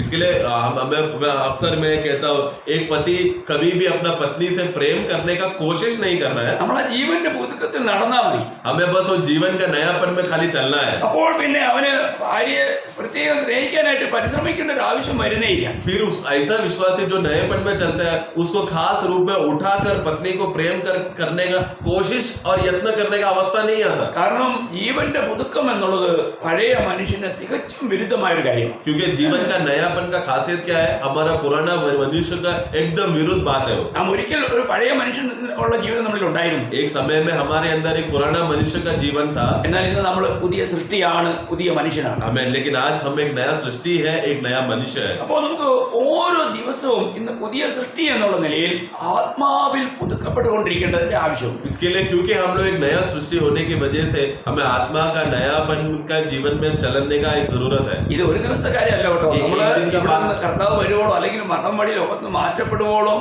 ആത്മാവിൽ പുതുക്കപ്പെട്ടുകൊണ്ടിരിക്കേണ്ടതിന്റെ ആവശ്യം നമുക്കുണ്ട്. ये एक दिन का बात नहीं है, बल्कि प्रभु के आगमन तक या फिर हम प्रभु में जुड़ जाने तक हमें प्रतिदिन हमें ये बात आत्मा के नयापन में चलना जरूरी है। അപ്പോൾ ഈ ആത്മാവിൽ പുതുക്കപ്പെടും തോറും നമ്മുടെ പഴയതായിട്ടുള്ള നമ്മുടെ അനേക കാര്യങ്ങൾ നീക്കപ്പെട്ടുകൊണ്ടിരിക്കും. तो जितना हम लोग आत्मा में नयापन में चलते रहेंगे, उतना हमारे जीवन का पुराने बातें हटते रहेगा। അപ്പോൾ നമ്മുടെ ജീവിതത്തിൽ ഇന്ന് പലർക്കും ആ പഴയത് മാറിപ്പോകാത്തതുകൊണ്ട് കർത്താവിന് വേണ്ടി അധികം പ്രയോജനപ്പെടുന്ന ഒരു അനുഭവമില്ല. इसके लिए आज विश्वास बहुत से लोगों में नयापन का अनुभव में ना होने की वजह से प्रभु के लिए उपयोगी पात्र नहीं बन पा रहा. ഇനി ഞാൻ നിങ്ങളോട് രഹസ്യം പറയാം. आज मैं एक रहस्य बताना चाहता हूँ. നിങ്ങൾ നിങ്ങളുടെ ആത്മീയ ജീവിതത്തിൽ എപ്പോഴെങ്കിലും നല്ലതുപോലെ ആത്മീയ ആഹാരം കഴിച്ച് തൃപ്തി പ്രാപിച്ചിട്ടുണ്ടോ? क्या आप अपने आत्मिक जीवन में कभी भी आत्मिक भोजन अच्छे से आत्मिक भोजन खाकर तृप्त हुए हैं क्या? ചിലർ പറയാറുണ്ട്, ഒരുപാട് ദിവസമായി ഞാൻ വയറ് നിറച്ച് ആഹാരം കഴിച്ചിട്ട് ഇന്ന് എനിക്ക് വയറ് നിറച്ച് ആഹാരം കിട്ടി. कुछ लोग ऐसा बोलते हैं, देखो बहुत समय हो गया मैं पेट भरकर खाना नहीं खाया, लेकिन आज मैं पेट भर के खाया.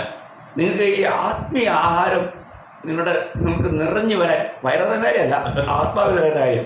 ഈ ആത്മീയ ആഹാരം കഴിച്ച് നിങ്ങൾക്ക് തൃപ്തിപ്പെടണമെന്ന് ആഗ്രഹമുണ്ടോ? क्या आप लोगों को भी इस तरह आत्मा का भोजन खाकर भरने के लिए आपको आग्रह है क्या? भरना मतलब पेट भरने का बात नहीं, आत्मा में भरने का अवस्था आपको मन है क्या? അങ്ങനെയുണ്ടെങ്കിൽ ഞാൻ അതിന്റെ രഹസ്യം നിങ്ങൾക്ക് പറയാം. ऐसा अगर है तो इसका रहस्य मैं बताना चाहता हूँ. നമ്മൾ ദൈവത്തിന്റെ വേല കുറവില്ലാതെ ചെയ്താൽ മതി. हमें प्रभु का सेवा बिना कोई कमी का भरपूरता से करो. കാര്യം മനസ്സിലാവുന്നു? आप समझ में आ रहे हैं क्या? നിങ്ങളെ ഏത് വേലയ്ക്ക് വേണ്ടി കർത്താവ് തിരഞ്ഞെടുത്തോ ആ കർത്താവിന്റെ വേല കുറവ് വരാതെ അത് ധാരാളമായിട്ട് ചെയ്താൽ നിങ്ങളുടെ ആത്മീയമായിരിക്കുന്ന ആ വലിയ സംതൃപ്തിയുടെ അനുഭവം നിങ്ങൾക്ക് ലഭിക്കും. तो आपको जिस सेवा के लिए आपको बुलाया गया है, जिस सेवा की नियुक्ति आपको है, उसमें कोई कमी ना होते हुए भरपूरता से करेंगे तो आपका आत्मिक जीवन का अवस्थे में हमेशा आप में आत्मिक बातों में भरपूरता रहेगा. നമ്മുടെ കർത്താവ് പറഞ്ഞ വാക്യം നിങ്ങൾക്ക് ഓർമ്മയുണ്ടല്ലോ. हमारा प्रभु ने जो बात बोला आपको याद है ना? ശിഷ്യന്മാര് ബ്രേക്ക്ഫാസ്റ്റ് ആയിട്ട് വന്നു. चेले लोग क्या हो गया? ब्रेकफास्ट लेकर आया. അപ്പൊ കർത്താവ് പറയാണ്, लेकिन प्रभु कहने लगा, യോഹന്നാൻ 4:34 നിങ്ങൾക്ക് സുപരിചിതമായതുകൊണ്ടാണ് ഞാനത് വളരെ ലളിതീകരിച്ച് പറയുന്നത്. वो आप लोग सब इस वाक्य से वाकिफ है, इसलिए यूहन्ना 4:34 हम बहुत बार ये पढ़े भी है, इसके लिए मैं एकदम ऐसे ही ओपनली मैं कह रहा हूँ. നിങ്ങൾ അറിയാത്ത ആഹാരം എനിക്കുണ്ട്. तुम लोग जो भोजन नहीं जानते हो ऐसा भोजन को मुझे खाना है. അങ്ങനെയുള്ള ആഹാരം നിങ്ങൾ കഴിച്ചിട്ടുണ്ടോ? इस तरह का भोजन आप लोग ने खाया है क्या? നിങ്ങളെ മറ്റുള്ളവർക്ക് ഈ ആഹാരത്തെ കുറിച്ച് അറിയത്തില്ല. दूसरे लोगों को ये भोजन के बारे में नहीं मालूम. ഞാൻ ഈ ആഹാരം ഒരുപാട് കഴിച്ചിട്ടുണ്ട്. मैं ये भोजन बहुत खाया हूँ. Praise the Lord. കാരണം എനിക്ക് അതിന്റെ സംതൃപ്തിയുടെ ആഴമായ അനുഭവങ്ങൾ എനിക്കുണ്ട്. इसके लिए उस विषय में उस भोजन के द्वारा मिलने वाला संतृप्ति और आनंद का रहस्य और उसका बात मुझे मालूम है. ഇവിടെ ഈ ലോകത്തിൽ ലഭിക്കുന്ന ഓരോ ആഹാരത്തിനും ഈ ആഹാരത്തിന്റെ 100-1 गुणमिല്ല. तो प्रिय, संसार में मिलने वाला भोजन को और ये आत्मिक भोजन को तुलना करेगा तो ये आत्मिक भोजन के सामने ये संसार का भोजन का 100 में से एक भी उसमें पोषण नहीं है. നമ്മൾ ഒരു കാര്യം വളരെ വ്യക്തമായി മനസ്സിലാക്കണം. हमें एक बात स्पष्ट रीति से जानना है. ഇവിടെ കർത്താവ് പറഞ്ഞാൽ അറിയോ? इधर प्रभु ने क्या कहा? അവിടെ പറയാണ്, प्रभु ने कहा, എന്നെ അയച്ചവന്റെ ഇഷ്ടം ചെയ്ത് അവന്റെ പ്രവൃത്തി തികയ്ക്കുന്നത് തന്നെ എന്റെ ആഹാരം. യോഹन्ना 4:34 पढ़ेंगे. मेरा भोजन यह है कि अपने भेजने वाले की इच्छा के अनुसार चलूं और उसका काम पूरा करूं. आमेन. അപ്പോൾ കർത്താവ് പറയുന്ന ആ കാര്യം തന്നെ അയച്ച ആ പിതാവിന്റെ ഇഷ്ടം ചെയ്യുന്നതായിരുന്നു കർത്താവിന്റെ ഏറ്റവും നല്ല ആഹാരം. तो प्रभु का लिए सबसे स्वादिष्ट और सबसे अच्छा भोजन कौन सा था? कि जो मुझको भेजा है वो भेजने वाले की इच्छा को पूरा करना. ഇന്ന് കർത്താവിനാൽ ഐക്യപ്പെട്ടവരാണല്ലോ നമ്മളെല്ലാവരും. आज भी हम लोग प्रभु से चलाए या प्रभु से अगवा पाए हुए प्रभु के साथ चलने वाले लोग हैं ना. ദൈവത്തിന്റെ നിയോഗം പ്രാപിച്ച് ദൈവത്താൽ ഐക്യപ്പെട്ടവരാണ് വിളിക്കപ്പെട്ട ഓരോ വിശുദ്ധന്മാരും. प्रभु का चुने हुआ लोगों का खासियत क्या है? कि प्रभु की ओर से नियुक्ति पाकर प्रभु ने उनको भेजा हुआ प्रभु के लोग हैं. അങ്ങനെയാണെന്ന് അറിയാലോ. ऐसा है ना चुने हुए लोगों का खासियत. അങ്ങനെ വചനം പറയുന്നതുകൊണ്ട് ഞാൻ പറയുക. ऐसा वचन कहता है इसलिए मैं कह रहा हूँ. യോഹന്നാൻ 17:18 21:22 രണ്ട് സ്ഥലത്ത് 20:21 തോന്നുന്നു. यूहन्ना 17 का 18 और यूहन्ना 20 का 21 में भी. जैसे तूने मुझे जगत में भेजा वैसे ही मैंने भी उन्हें जगत में भेजा. അപ്പോൾ ഇവിടെ ഈ രണ്ട് കാര്യവും ഇവിടെ കർത്താവ് പറയുന്നുണ്ട്. അതിൽ 20-21 വായിക്കാൻ കഴിയുന്നു. 20 का 21 भी पढ़ेंगे. പിതാവ് എന്നെ അയച്ചതുപോലെ ഞാനും നിങ്ങളെ അയക്കുന്നു. तुम्हें शांति मिले, जैसे पिता मुझे भेजा है वैसे ही मैंने तुम्हें भेजता हूँ. അപ്പോൾ കർത്താവ് നമ്മളെ എന്തിനാ അയച്ചേ? प्रभु हमको क्यों भेजा? നമ്മൾ പോയി സുവിശേഷം പറയണം, हम लोग जाके सुसमाचार बांटे, മറ്റുള്ളവരെ ശിഷ്യരാക്കണം, दूसरों को चेला बनाए. കർത്താവ് നമ്മളെ പഠിപ്പിച്ചതെല്ലാം മറ്റുള്ളവരെ പഠിപ്പിക്കണം. प्रभु ने हमको जो सिखाया वो दूसरों को सिखाए. അപ്പോൾ നമ്മൾ പ്രമാണിക്കുകയും അത് പ്രമാണിച്ചുകൊണ്ട് മറ്റുള്ളവരെ പഠിപ്പിച്ച് അത് പ്രമാണിക്കാൻ ഉത്സാഹിപ്പിക്കുകയും ചെയ്യണം. हम लोग खुद को ये बात करना है और हम लोग करते करते दूसरों को भी वचन को करने के लिए उत्साह और प्रोत्साहन भी देना है. അപ്പോൾ ഇതെല്ലാം നമ്മുടെ കർത്തവ്യമാണ്. ये सब हमारा हमारी जिम्मेदारी है। ഇത് ചെയ്യുന്നത് നമുക്ക് എന്ത് സന്തോഷം അറിയോ? ये सब करना हमारे लिए कितना आनंद की बात है। ഞാൻ പല സഹോദരന്മാരും വന്ന് പലപ്പോഴും ഇങ്ങനെ സാക്ഷ്യം പറയാറുണ്ട്. बहुत से भाई लोग हैं जो ऐसा के गवाही देता है। അവരെ കാണുമ്പോൾ അവർക്കൊരു ഭയങ്കര സന്തോഷം. उनको मिलता है तो बहुत आनंद होता है। എന്താ ബ്രദറെ ഇന്ന് ഇത്ര വലിയ സന്തോഷം? हे भाई आज क्या हुआ आपको, आज इतना आनंद में हो आप? അത് നമ്മൾ പോയി വചനം പറഞ്ഞു. वो क्या हुआ, आज मैंने जाके वचन बोला അപ്പൊ അവര് വചനം നല്ലപോലെ ശ്രദ്ധിച്ച് കേട്ടു. और लोगों ने वचन को ध्यान पूर्वक सुना। അതിൽ ഒരാള് കർത്താവിനെ രക്ഷിതാവായി സ്വീകരിച്ചു. और उसमें से एक व्यक्ति प्रभु को अपना उद्धारकर्ता प्रभु बोलकर स्वीकार कर आया। അപ്പോൾ ഒരു വ്യക്തി രക്ഷിക്കപ്പെട്ടു, മറ്റു പലരും വചനം കേട്ടു. അതുകൊണ്ട് അവർക്ക് പറഞ്ഞു തീരാൻ കഴിയാത്ത ഒരു വലിയ സന്തോഷം. तो बहुत लोगों ने वचन सुना और एक व्यक्ति नया जन्म हुआ। ये बात का एक ऐसा आनंद उनके अंदर मिला जो वर्णन से भी बाहर है। നിങ്ങൾക്ക് ഇങ്ങനെയുള്ള അനുഭവം ഉണ്ടായിട്ടുണ്ടോ? क्या ऐसा अनुभव आप लोगों को हुआ है क्या? ഇതിപ്പം ഞാൻ അവരുടെ സന്തോഷം കണ്ടു കഴിഞ്ഞപ്പോഴത്തേക്കും ഞാൻ കർത്താവിനെ മഹത്വപ്പെടുത്തി. കാരണം നമ്മൾ ഇങ്ങനെ എപ്പോഴും ഈ സന്തോഷത്തിൽ ജീവിക്കുന്നവരാണ്. അപ്പൊ പിന്നെ മറ്റുള്ളവർക്ക് വല്ലപ്പോഴും ഒരു സന്തോഷം ഉണ്ടായാലോ അപ്പൊ ഞാൻ അവരെ പ്രോത്സാഹിപ്പിക്കും. ഇത് നിങ്ങൾ എപ്പോഴും ചെയ്താൽ ഈ സന്തോഷം എപ്പോഴും നിലനിൽക്കും. तो इसके लिए मैं जब उनका वो आनंद देखा तो मैं प्रभु को बहुत धन्यवाद दिया, क्योंकि मुझे मालूम है ये आनंद में मैं हमेशा मैं रहता हूँ। इसलिए कभी कभार ये विश्वासियों को ये आनंद मिला तो मैं तुरंत उनको प्रोत्साहन करता हूँ, देखो इसी आनंद में अगर आप लोग बने रहेंगे तो आपको आनंद में बढ़ोतरी मिलेगा। എന്നാൽ ഇങ്ങനെയുള്ള സമയത്ത് ചിലപ്പോൾ പ്രതികൂലങ്ങൾ ഉണ്ടാകാം. लेकिन और ऐसे समय में प्रतिकूल या कार्य हमारे विरुद्ध भी हो सकता है। അപ്പൊ കൂടുതൽ സന്തോഷിക്കണം. तभी ज्यादा आनंद करना है, കാരണം അവിടെയാണ് കൂടുതൽ പ്രതിഫലം. क्योंकि उधर ज्यादा प्रतिफल मिलेगा। Praise the Lord. प्रभु की स्तुति। കർത്താവിന്റെ നാമത്തിന് വേണ്ടി പ്രിയമുള്ളവരെ, വിളിക്കപ്പെട്ട ഏത് വ്യക്തി കർത്താവിന്റെ വേല ചെയ്യുന്നോ, ഏത് പ്രതികൂലം ഉണ്ടായിക്കോട്ടെ, ഏത് അനുകൂലം ഉണ്ടായിക്കോട്ടെ, അവിടെ എല്ലാം വലിയ പ്രതിഫലങ്ങളാണ്. इसलिए प्रभु को बुलाए हुए लोग सब प्रभु के सेवक है, और प्रभु के सेवक कोई भी प्रतिकूल के अवस्था में वो लोग कार्य करेंगे तो उसके हिसाब से उनको प्रतिफल मिलेगा। അപ്പോൾ നമുക്ക് ഈ ദൈവവചനം എന്ന ഭക്ഷണം, ദൈവത്തിന്റെ ഹിതം എന്ന ഭക്ഷണം കഴിച്ച് നമുക്ക് നല്ല പരിചയമാണ്. इसके लिए हमें परमेश्वर का वचन जो हमारा भोजन है या परमेश्वर का इच्छा क्या है वही हमारा भोजन है।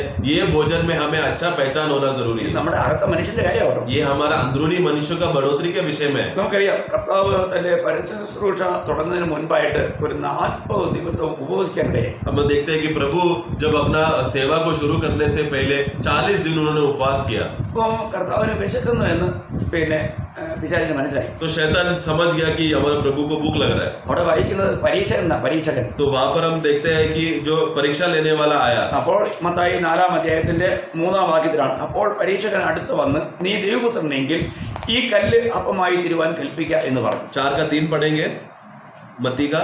तब परखने वाले ने पास आकर उससे कहा, यदि तू परमेश्वर का पुत्र है तो कह दे कि ये पत्थर रोटियां बन जाए। परीक्षा लेने वाला। അപ്പോൾ അവിടെ നമ്മൾ കാണേണ്ടത് അവന്റെ പ്രാണൻ നിലനിൽക്കാൻ വേണ്ടിയിട്ട്, മരണം സംഭവിക്കാതിരിക്കാൻ വേണ്ടിയിട്ട് ഒരു നല്ല ഉപായം ഇവിടെ പരീക്ഷകൻ പറഞ്ഞു കൊടുക്കുക. तो यहाँ पर हम देखते हैं कि उसका प्राण को संभालने के लिए, उसका जीवन को चलाने के लिए, वो मर ना जाने के लिए, यीशु मर ना जाने के लिए, ऐसा अवस्था को संभाले रहने के लिए शैतान एक अच्छा उपाय लेकर आया।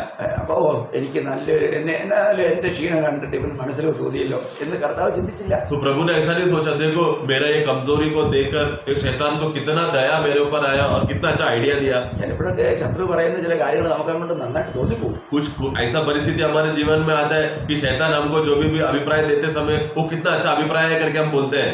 ഇതിനെക്കുറിച്ച് നിങ്ങൾ പലപ്പോഴും കേട്ടിട്ടുണ്ടല്ലോ. इस विषय में आप लोगों ने बहुत बार सुना होगा। ഇവിടെ കർത്താവ് പറഞ്ഞ ഉത്തരം എന്താ? लेकिन इधर प्रभु ने जवाब क्या दिया? അതിന്റെ 4-ാം വാക്യം, उस वाक्य 4 में മനുഷ്യൻ അപ്പം കൊണ്ട് മാത്രമല്ല ദൈവത്തിന്റെ വായിൽ കൂടി വരുന്ന സകല വചനം കൊണ്ടും ജീവിക്കുന്നു എന്ന് എഴുതിയിരിക്കുന്നു എന്ന് ഉത്തരം പറഞ്ഞു. നോക്കണം, ആ പ്രയോഗങ്ങളൊക്കെ നമ്മൾ വളരെ ശ്രദ്ധിക്കണം കേട്ടോ. पढ़ेंगे। मनुष्य केवल रोटी ही से नहीं परंतु हर एक वचन से जो परमेश्वर के मुख से निकलता है जीवित रहेगा। ऐसा लिखा गया है। അപ്പോൾ ദൈവത്തിന്റെ വായിൽ കൂടി വരുന്ന സകല വചനം കൊണ്ടും ജീവിക്കുന്നു എന്നെഴുതിയിരിക്കുന്നു. तो मनुष्य परमेश्वर के मुंह से आया हुआ हर एक वचन से वो जीता है करके ऐसा लिखा हुआ है। അത് ആവർത്തന പുസ്തകം 8-ാം അധ്യായത്തിന്റെ 3-ാം വാക്യം. वो व्यवस्थावरण का पुस्तक उसका 8:3 में हम देखते हैं। ड्यूटरोनॉमी 8:3 में ये लिखा है। നിങ്ങൾക്ക് അറിയാവുന്ന വായിപ്പിക്കുന്നില്ല. वो आप लोग मालूम है, इसलिए मैं वो नहीं पढ़ा था। പ്രിയമുള്ളവരെ, നമ്മളൊരു കാര്യം മനസ്സിലാക്കേണ്ടത് ദൈവവചനം കൊണ്ട് ജീവിക്കുവാൻ പഠിക്കണം. इसलिए हे प्रियो, आप प्रभु का वचन के द्वारा हमें जीना जरूरी है। അത് വലിയൊരു അനുഭവം തന്നെയാണ്. वो बहुत बड़ा एक अनुभव है। നമുക്ക് നമ്മൾ ഒരിക്കലും നമുക്ക് തളരാതെ ദൈവവചനം എന്ന ഈ ആഹാരം കഴിച്ച് നമുക്ക് ബലപ്പെടാൻ കഴിയും. इसलिए हमें हमेशा कभी भी कमजोर ना रहते हुए बल्कि प्रभु का वचन को भोजन खाते हुए बलवान रह सकते हैं.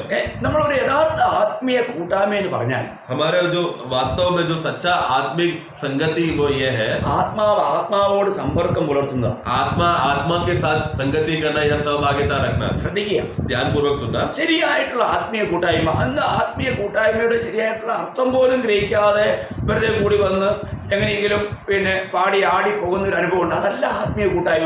आत्मिक संगति का सही अर्थ हमें समझना है. आज बहुत लोगों को आत्मिक संगति, आत्मा में संगति करने का अवस्था में सही रीति से ना जानकर बस ऐसे इकट्ठा होकर थोड़ा गीत गाकर थोड़ा हिल जुल कर शरीर को थोड़ा हिला जुला कर आकर चले जाते हैं. നിങ്ങൾ ശ്രദ്ധിക്കുക, आप लोग ध्यान देना. ശരിക്കുള്ള ആത്മീയ കൂട്ടായ്മ എന്ന് പറഞ്ഞാൽ ആത്മാവോട് സമ്പർക്കം പുലർത്തുന്നതാണ്. ഇത് വ്യക്തമായിട്ട് നിങ്ങൾ ഗ്രഹിക്കണം. सच्चा आत्मिक संगति मतलब क्या है? आत्मा आत्मा से बात करना या आत्मा आत्मा से संगति करना ही है सच्चा आत्मिक संगति. മാത്രമല്ല, നമ്മുടെ ആത്മാവിൽ പ്രവർത്തിക്കുന്ന കാര്യങ്ങൾ മാത്രമേ നമുക്ക് വേണ്ടി നിലനിൽക്കൂ, അതിന് മാത്രമേ നമുക്ക് പ്രതിഫലമുള്ളൂ. और केवल वही नहीं, हम लोग आत्मा में करने वाला जो बातें हैं सिर्फ वही टिकेगा और आत्मा में करने वाला बातों को ही प्रतिफल मिलेगा. ഞാൻ പ്രത്യേക ഒരു കാര്യം ഇവിടെ ഓർമ്മിക്കുക, मैं खास बात आप लोगों को याद दिलाता हूँ. ദൈവത്തിന്റെ ആത്മാവ് നമ്മളെ എത്രമാത്രം ഉപയോഗിക്കാൻ കഴിഞ്ഞോ അതിന് മാത്രമേ നമുക്ക് നിത്യത്തിൽ പ്രതിഫലമുള്ളൂ. ഈ ഒരു യാഥാർത്ഥ്യം ദൈവമക്കൾ ശരിക്കും മനസ്സിലാക്കും. परमेश्वर के प्रभु के लोगों ये बात सच्ची रीति से समझ लेना कि पवित्र आत्मा हमें जिस कार्य के लिए हम इस्तेमाल कर वो कार्य हम करते हैं उसी को ही प्रतिफल है. നിങ്ങൾ ചെയ്തെന്ന് വിചാരിച്ചിരിക്കുന്ന കാര്യങ്ങൾക്കല്ല പ്രതിഫലം. मैंने कुछ काम किया या आप लोगों ने कुछ काम किया है बोलकर उसमें नहीं है प्रतिफल. നിങ്ങൾ ചെയ്യുന്ന ഓരോ പ്രവൃത്തിയുടെയും പിന്നിലുള്ള സോഴ്സ് മനസ്സിലാക്കണം. ആത്മാവ് ചെയ്യുന്ന പ്രവൃത്തിക്ക് മാത്രമേ നമുക്ക് പ്രതിഫലം നിത്യത്തിലുള്ളേ, അത് മറക്കല്ലേ. आप लोगों ने जो भी कार्य किया है उसके पीछे का श्रोता कौन है, उसको उत्तेजना देने वाला, क्रिया कराने वाला वो कौन है, वो देखना है. आत्मा किया है तो ही प्रतिफल मिलेगा, नहीं तो नहीं मिलेगा. ये बात आप ध्यान पूर्वक समझ लेना. നിങ്ങൾ ശരിയായിട്ട് പരിശോധിച്ചാൽ പലരുടെയും ജീവിതത്തിൽ ഇപ്പോഴും ആത്മാവ് നമ്മളിൽ പ്രവർത്തിച്ച പ്രവർത്തനങ്ങൾ ജീറോയാണെന്ന് കാണാൻ കഴിയും. अगर हमारा जीवन, आप लोगों के जीवन को अगर हम परखेंगे तो हमें से बहुत के जीवन में परखने के बाद मालूम पड़ेगा आत्मा ने जो भी क्रिया हमारे अंदर किया है वो शून्य है. ഇന്ന് നമുക്ക് ആത്മാവ് പറയുന്നത് നമുക്ക് കേൾക്കാൻ കഴിയുന്നുണ്ടോ? क्या जो आत्मा हमसे कहता है वो हम सुन पाते हैं क्या? ഇന്ന് ആത്മീയരെന്ന് പറയുന്ന പലരും ആത്മാവിന്റെ ശബ്ദം തിരിച്ചറിയുന്നില്ല. आज जो आत्मिक है करके बोलते हैं लेकिन आत्मा का आवाज को लोग पहचान नहीं पाते. ഞാൻ ഒന്ന് രണ്ട് കാര്യം പെട്ടെന്ന് പറഞ്ഞ് നിർത്തിക്കോളാം. मैं एक दो बातें बोलना चाहता हूँ. നിങ്ങൾ വളരെ ശ്രദ്ധിക്കണേ. ध्यान पूर्वक सुनना. ഒരു യഥാർത്ഥ ആത്മാവിന്റെ ശബ്ദം കേട്ട് അനുസരിക്കുന്നതിനായി एक सच्चा आत्मिक व्यक्ति आत्मा का बात सुनकर जीता है. നമ്മള് അപ്പോസ്തല പ്രവൃത്തി 8-ാം അധ്യായത്തിന്റെ 29-ാം വാക്യത്തില് ആത്മാവ് ഫിലിപ്പോസിനോട് നീ അടുത്ത് ചെന്ന് തേരിനോട് ചേർന്ന് നടക്കുക എന്ന് പറഞ്ഞു. അപ്പോൾ ആത്മാവ് ഫിലിപ്പോസിനോട് പറഞ്ഞു. അപ്പോൾ ഇവിടെ പ്രവർത്തിക്കുന്നത് ആത്മാവാണ്. तो यहाँ पर प्रेरितों का कार्य उसका 8वां अध्याय उसका 29 में एक्ट्स 8:29 पढ़ेंगे. तो आत्मा ने फिलिप्पुस से कहा, निकट जाकर इस रथ के साथ हो ले. तो यहाँ पर आत्मा ने कहा ऐसा फिलिप्पोस से. അപ്പോൾ ആത്മാവ് പറഞ്ഞത് കേട്ട് അനുസരിച്ചു, അതിന് പ്രതിഫലമുണ്ട്. तो आत्मा का उसने बात सुना, उसका प्रतिफल है. Praise the Lord. प्रभु की स्तुति हो. നമ്മൾ മനസ്സിലാക്കണം, നമ്മളോട് ആത്മാവ് പറഞ്ഞിട്ട് നമ്മൾ ചെയ്യുന്ന കാര്യങ്ങൾക്കല്ല. അതൊന്ന് കൂട്ടി നോക്കിയാൽ എത്രയുണ്ടെന്ന്. तो आत्मा हमसे जो कहता है वो करना कितना आशीष बात है. वो गिन के देखो कितना हमने किया है. വളരെ ഈ വിഷയങ്ങളൊക്കെയാണ് നമുക്ക് നിത്യതയിൽ നമുക്ക് വലിയ പ്രതിഫലങ്ങളായിട്ട് മാറാൻ പോകുന്നത്. ये सब बातें हैं, ये सब विषय है जो हमें अनंत काल में प्रतिफल के रूप में हमको मिलेगा. ഇതാണ് ഈ വിലയേറിയ സ്വർണം വെള്ളി വിലയേറിയ കല്ലെന്ന് പറഞ്ഞിരിക്കുന്ന ഈ കാര്യങ്ങളാണ്. यही बात है, सोना चांदी और बहुमूल्य पत्थर से बांधने का काम वो यही बातों में है. പിന്നീട് അത് വിശദീകരിക്കും. वो विषय को भी मैं आगे बताऊंगा. ഇവിടെ പത്രോസിന്റെ അനുഭവം നോക്കിയാൽ 10-ാം അധ്യായം അപ്പോസ്തല പ്രവൃത്തി 10:19-20. और प्रेरितों का कार्य उसका 10 का 19 और 20 में प्रेरित पत्रोस का अवस्था देखो. പത്രോസ് ദർശനത്തെ കുറിച്ച് ചിന്തിച്ചു കൊണ്ടിരിക്കുമ്പോൾ ആത്മാവ് പത്രോസിനോട് പറയാണ്, 3 പുരുഷന്മാർ നിന്നെ അന്വേഷിക്കുന്നു, നീ എഴുന്നേറ്റ് ഇറങ്ങി ചെല്ലുക, ഞാൻ അവരെ അയച്ചതാകൊണ്ട് ഒന്നും സംശയിക്കാതെ അവരുടെ കൂടെ പോകുക എന്ന് പറഞ്ഞു.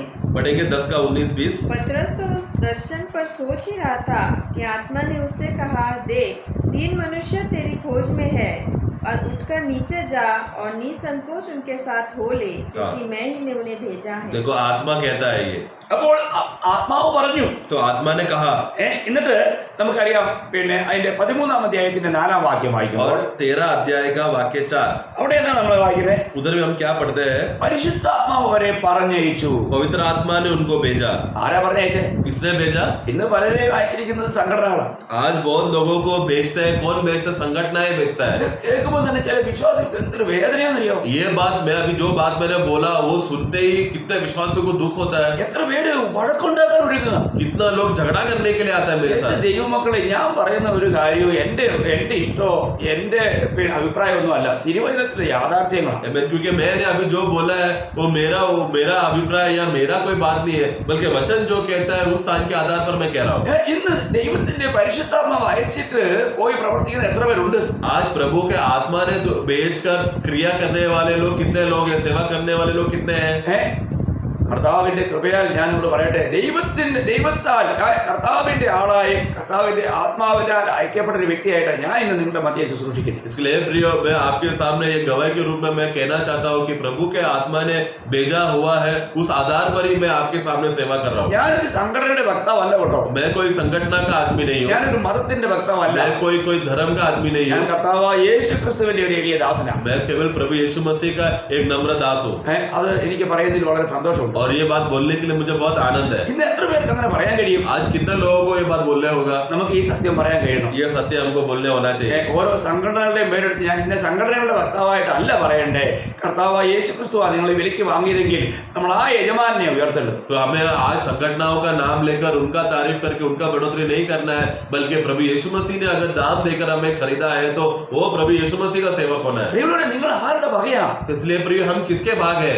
നമ്മളെ ആരാണ് വിലയ്ക്ക് വാങ്ങിയത്? हमें कौन दाम देकर खरीदा है? ഇന്ന് നമ്മുടെ ആരുടെ ദാസനാണ്? आज हम किसके दास है? ആരുടെ വേല ചെയ്യുന്നത്? किसका सेवा कर रहे हैं? ആർക്ക് വേണ്ടി വേല ചെയ്യുന്നു? किसके लिए सेवा कर रहे हैं? ഇത് നമ്മൾ ചിന്തിക്കണം. ये सब हमको सोचना है। ഇന്ന് എത്രയോ പേര് സംഘടനകൾക്ക് വേണ്ടി പ്രവർത്തിക്കുക. आज कितने लोग संगठनाओं के लिए सेवा कर रहे हैं? അവരുടെ ലക്ഷ്യം മുഴുവനും അവരുടെ പ്രസ്ഥാനം, അതൊരു ഭാവേലാവട്ടോ, ആ ഭാവേല് പണിയുകയാണ് അവർ. तो ये वो लोग का सब इच्छा है संगठना को ऊंचा उठाने का अवस्था है। देखो ये सब एक बाबेल है, बाबेल का पर्वत बना रहे हैं हम। പ്രിയമുള്ളവരെ, ഇന്ന് കാണുന്ന ആത്മീയ കുളത്തിന്റെ കാര്യം പറയാൻ പോയി കഴിഞ്ഞാൽ ഇവിടെ നിൽക്കത്തില്ല.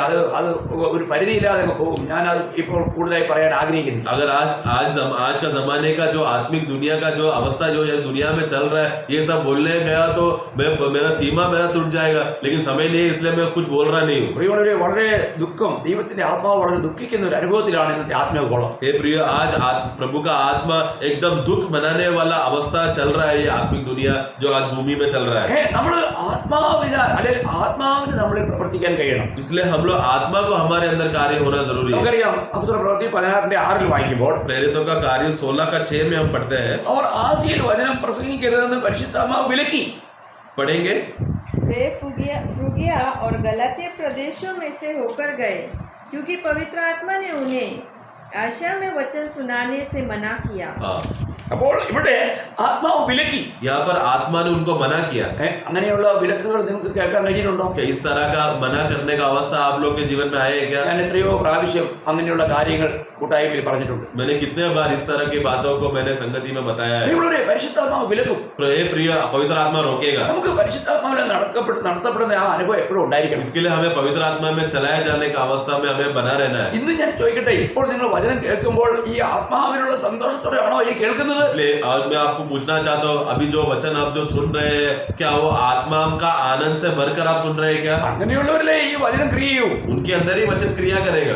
അവരാണ് യഥാർത്ഥത്തിൽ ഒരു മാതൃകയുള്ള ഒരു വ്യക്തിയായിട്ട് അല്ലെങ്കിൽ ഒരു സഭയായിട്ട് മാറുന്നേ. वो ऐसे ही लोग हैं जो एक आदर्श विश्वासी बनकर एक आदर्श कलीसिया बनकर जीते हैं। അതാണ് നമ്മൾ 1 തെസ്സലോനിക്കർ 1:6 വായിക്കുന്നത്. वही हम लोग पहला തെസ്സലോനി 1:6 में हम पढ़ते हैं। ബഹുകഷ്ടം സഹിക്കേണ്ടി വന്നിട്ടും നിങ്ങൾ പരിശുദ്ധാത്മാവിന്റെ സന്തോഷത്തോടെ വചനം കൈക്കൊണ്ടു. ഇവിടുത്തെ വിഷയം പരിശുദ്ധാത്മാവിന്റെ സന്തോഷത്തോടെ വചനം കൈക്കൊണ്ടു. वो लोग बहुत कष्टों से वो लोग गया, लेकिन आनंद से पवित्र आत्मा में वो लोग वचन को ग्रहण किया। അപ്പോൾ ആത്മാവിൽ നിങ്ങൾ വചനം കേൾക്കണം. तो इसलिए यहाँ पर विषय क्या है? आत्मा में वचन को सुनना है। അങ്ങനെയുള്ളവരെ കുറിച്ച് പറയാണ്, അവർ ഞങ്ങൾക്കും കർത്താവിനും അനുകാരികളായി തീർന്നു. वो लोग ऐसे लोगों का खासियत क्या है वाकई कि वो लोग हमारे लिए और प्रभु का पीछे हो गए। അങ്ങനെ വചനം കൈക്കൊണ്ടതിനെ കുറിച്ചാണ് 2:13 പറയുന്നത്, ആ വചനം അവരിൽ പ്രവർത്തിക്കുന്നു. ऐसा लोग जो इस रीति से वचन वचन सुने हुए लोगों को वाक्य 2:10 का आखिरी भाग में हम देखते हैं कि उनके अंदर वचन का कार्य बहुत अद्भुत रीति से कार्य करता है। എന്തോ എത്ര വലിയ കാര്യമാ, देखो कितना बड़ी बात है, നിങ്ങൾ പഠിക്കണം പ്രിയപ്പെട്ടവരെ. हमें ये बात को पढ़ना है। നമ്മള് ആത്മാവിനെ അനുസരിച്ച് ജീവിക്കാൻ പഠിക്കണം. हमें आत्मा के आज्ञा के अनुसार उनका बातों को सुनकर जीने का ये बात को हमें सीखना है, ആത്മീയ ജീവിതത്തിന് ഏറ്റവും വലിയ തടസ്സം നമ്മുടെ പ്രാണനാണ്. क्योंकि आत्मिक जीवन में रुकावट, सबसे बड़ा रुकावट है हमारा प्राण। ഈ പ്രാണനെ നമുക്ക് ആത്മാവിനാൽ നമുക്ക് കീഴടക്കി നമ്മുടെ ആത്മാവിന്റെ ഒരു ആയുധമാക്കി നമ്മൾ മാറ്റണം. इसके लिए ये इस प्राण को हमें अपना आत्मा के अधीन लाकर ये प्राण को हमें हथियार बनाकर प्रभु का राज के महिमा के लिए इस्तेमाल करना है। അതാണ് നമ്മൾ ശരിക്കും അതിന്റെ ആഴങ്ങളിലേക്ക് നമ്മൾ ഈ പോയിക്കൊണ്ടിരിക്കുന്നത്. उसी के गहराइयों में हम इसमें बढ़ रहे हैं। അത് നമുക്ക് ഒരു ആത്മീയ മനുഷ്യനായി ജീവിക്കാൻ നമുക്ക് കഴിയണം. इससे हमें एक आत्मिक मनुष्य बनकर जीना का अवस्था में होना है, ദൈവത്തിന്റെ ആത്മാവ് പ്രാപിച്ച ഒരു ആത്മീയരാണ് തന്നെ വചനം പറയുന്നത്. क्योंकि प्रभु जिसमें प्रभु का आत्मा पाया है वो लोग आत्मिक है वचन कहते हैं, അത് നമ്മൾ പഠിക്കണം. वो हमें सीखना है। ഓരോ ദിവസവും നമ്മൾ ഈ ലോകക്കാരെ പോലെ നമ്മൾ ജീവിക്കാൻ വേണ്ടി വേർപെടുത്തപ്പെട്ടവരല്ല. हम लोग ये संसार के समान जीने वाले लोगों के लिए जैसा अलग वाई पाए हुए लोग नहीं है, നമ്മൾ സ്വർഗീയ പൗരന്മാരാണ്. क्योंकि हम लोग स्वर्गीय नागरिक लोग हैं, നമ്മൾ ആ സർവശക്തനായ ദൈവത്തിന്റെ മക്കളാണ്. क्योंकि हम लोग सर्वशक्तिमान परमेश्वर के बच्चे हैं, അവിടുന്ന് നമ്മുടെ പിതാവാണ്. वो हमारे पिता है। അതുകൊണ്ട് തന്നെ നമ്മുടെ ജീവിതത്തിലൂടെ അവിടുത്തെ നാമം മഹത്വപ്പെടണം. इसलिए हमारे जीवन में उनका नाम का महिमा होना चाहिए। കർത്താവിനെ സഹായിക്കട്ടെ. प्रभु हमको सहायता करे। ഒരുപാട് പറയാനിങ്ങനെ ഒഴുകി വരുന്നുണ്ട്. बहुत से बातें बोलने के लिए भयकर आ रहा है, എങ്കിലും സമയത്തിന്റെ പരിധി കൊണ്ട് ഞാനിവിടെ നിർത്താൻ ഇന്ന് ആഗ്രഹിക്കുന്നു. लेकिन समय के सीमा की वजह से मैं इधर रोकना चाहता हूँ। കർത്താവിന്റെ കൃപ ഞങ്ങൾ എല്ലാവരും കൂടി. प्रभु का अनुग्रह आप सब में बना रहे।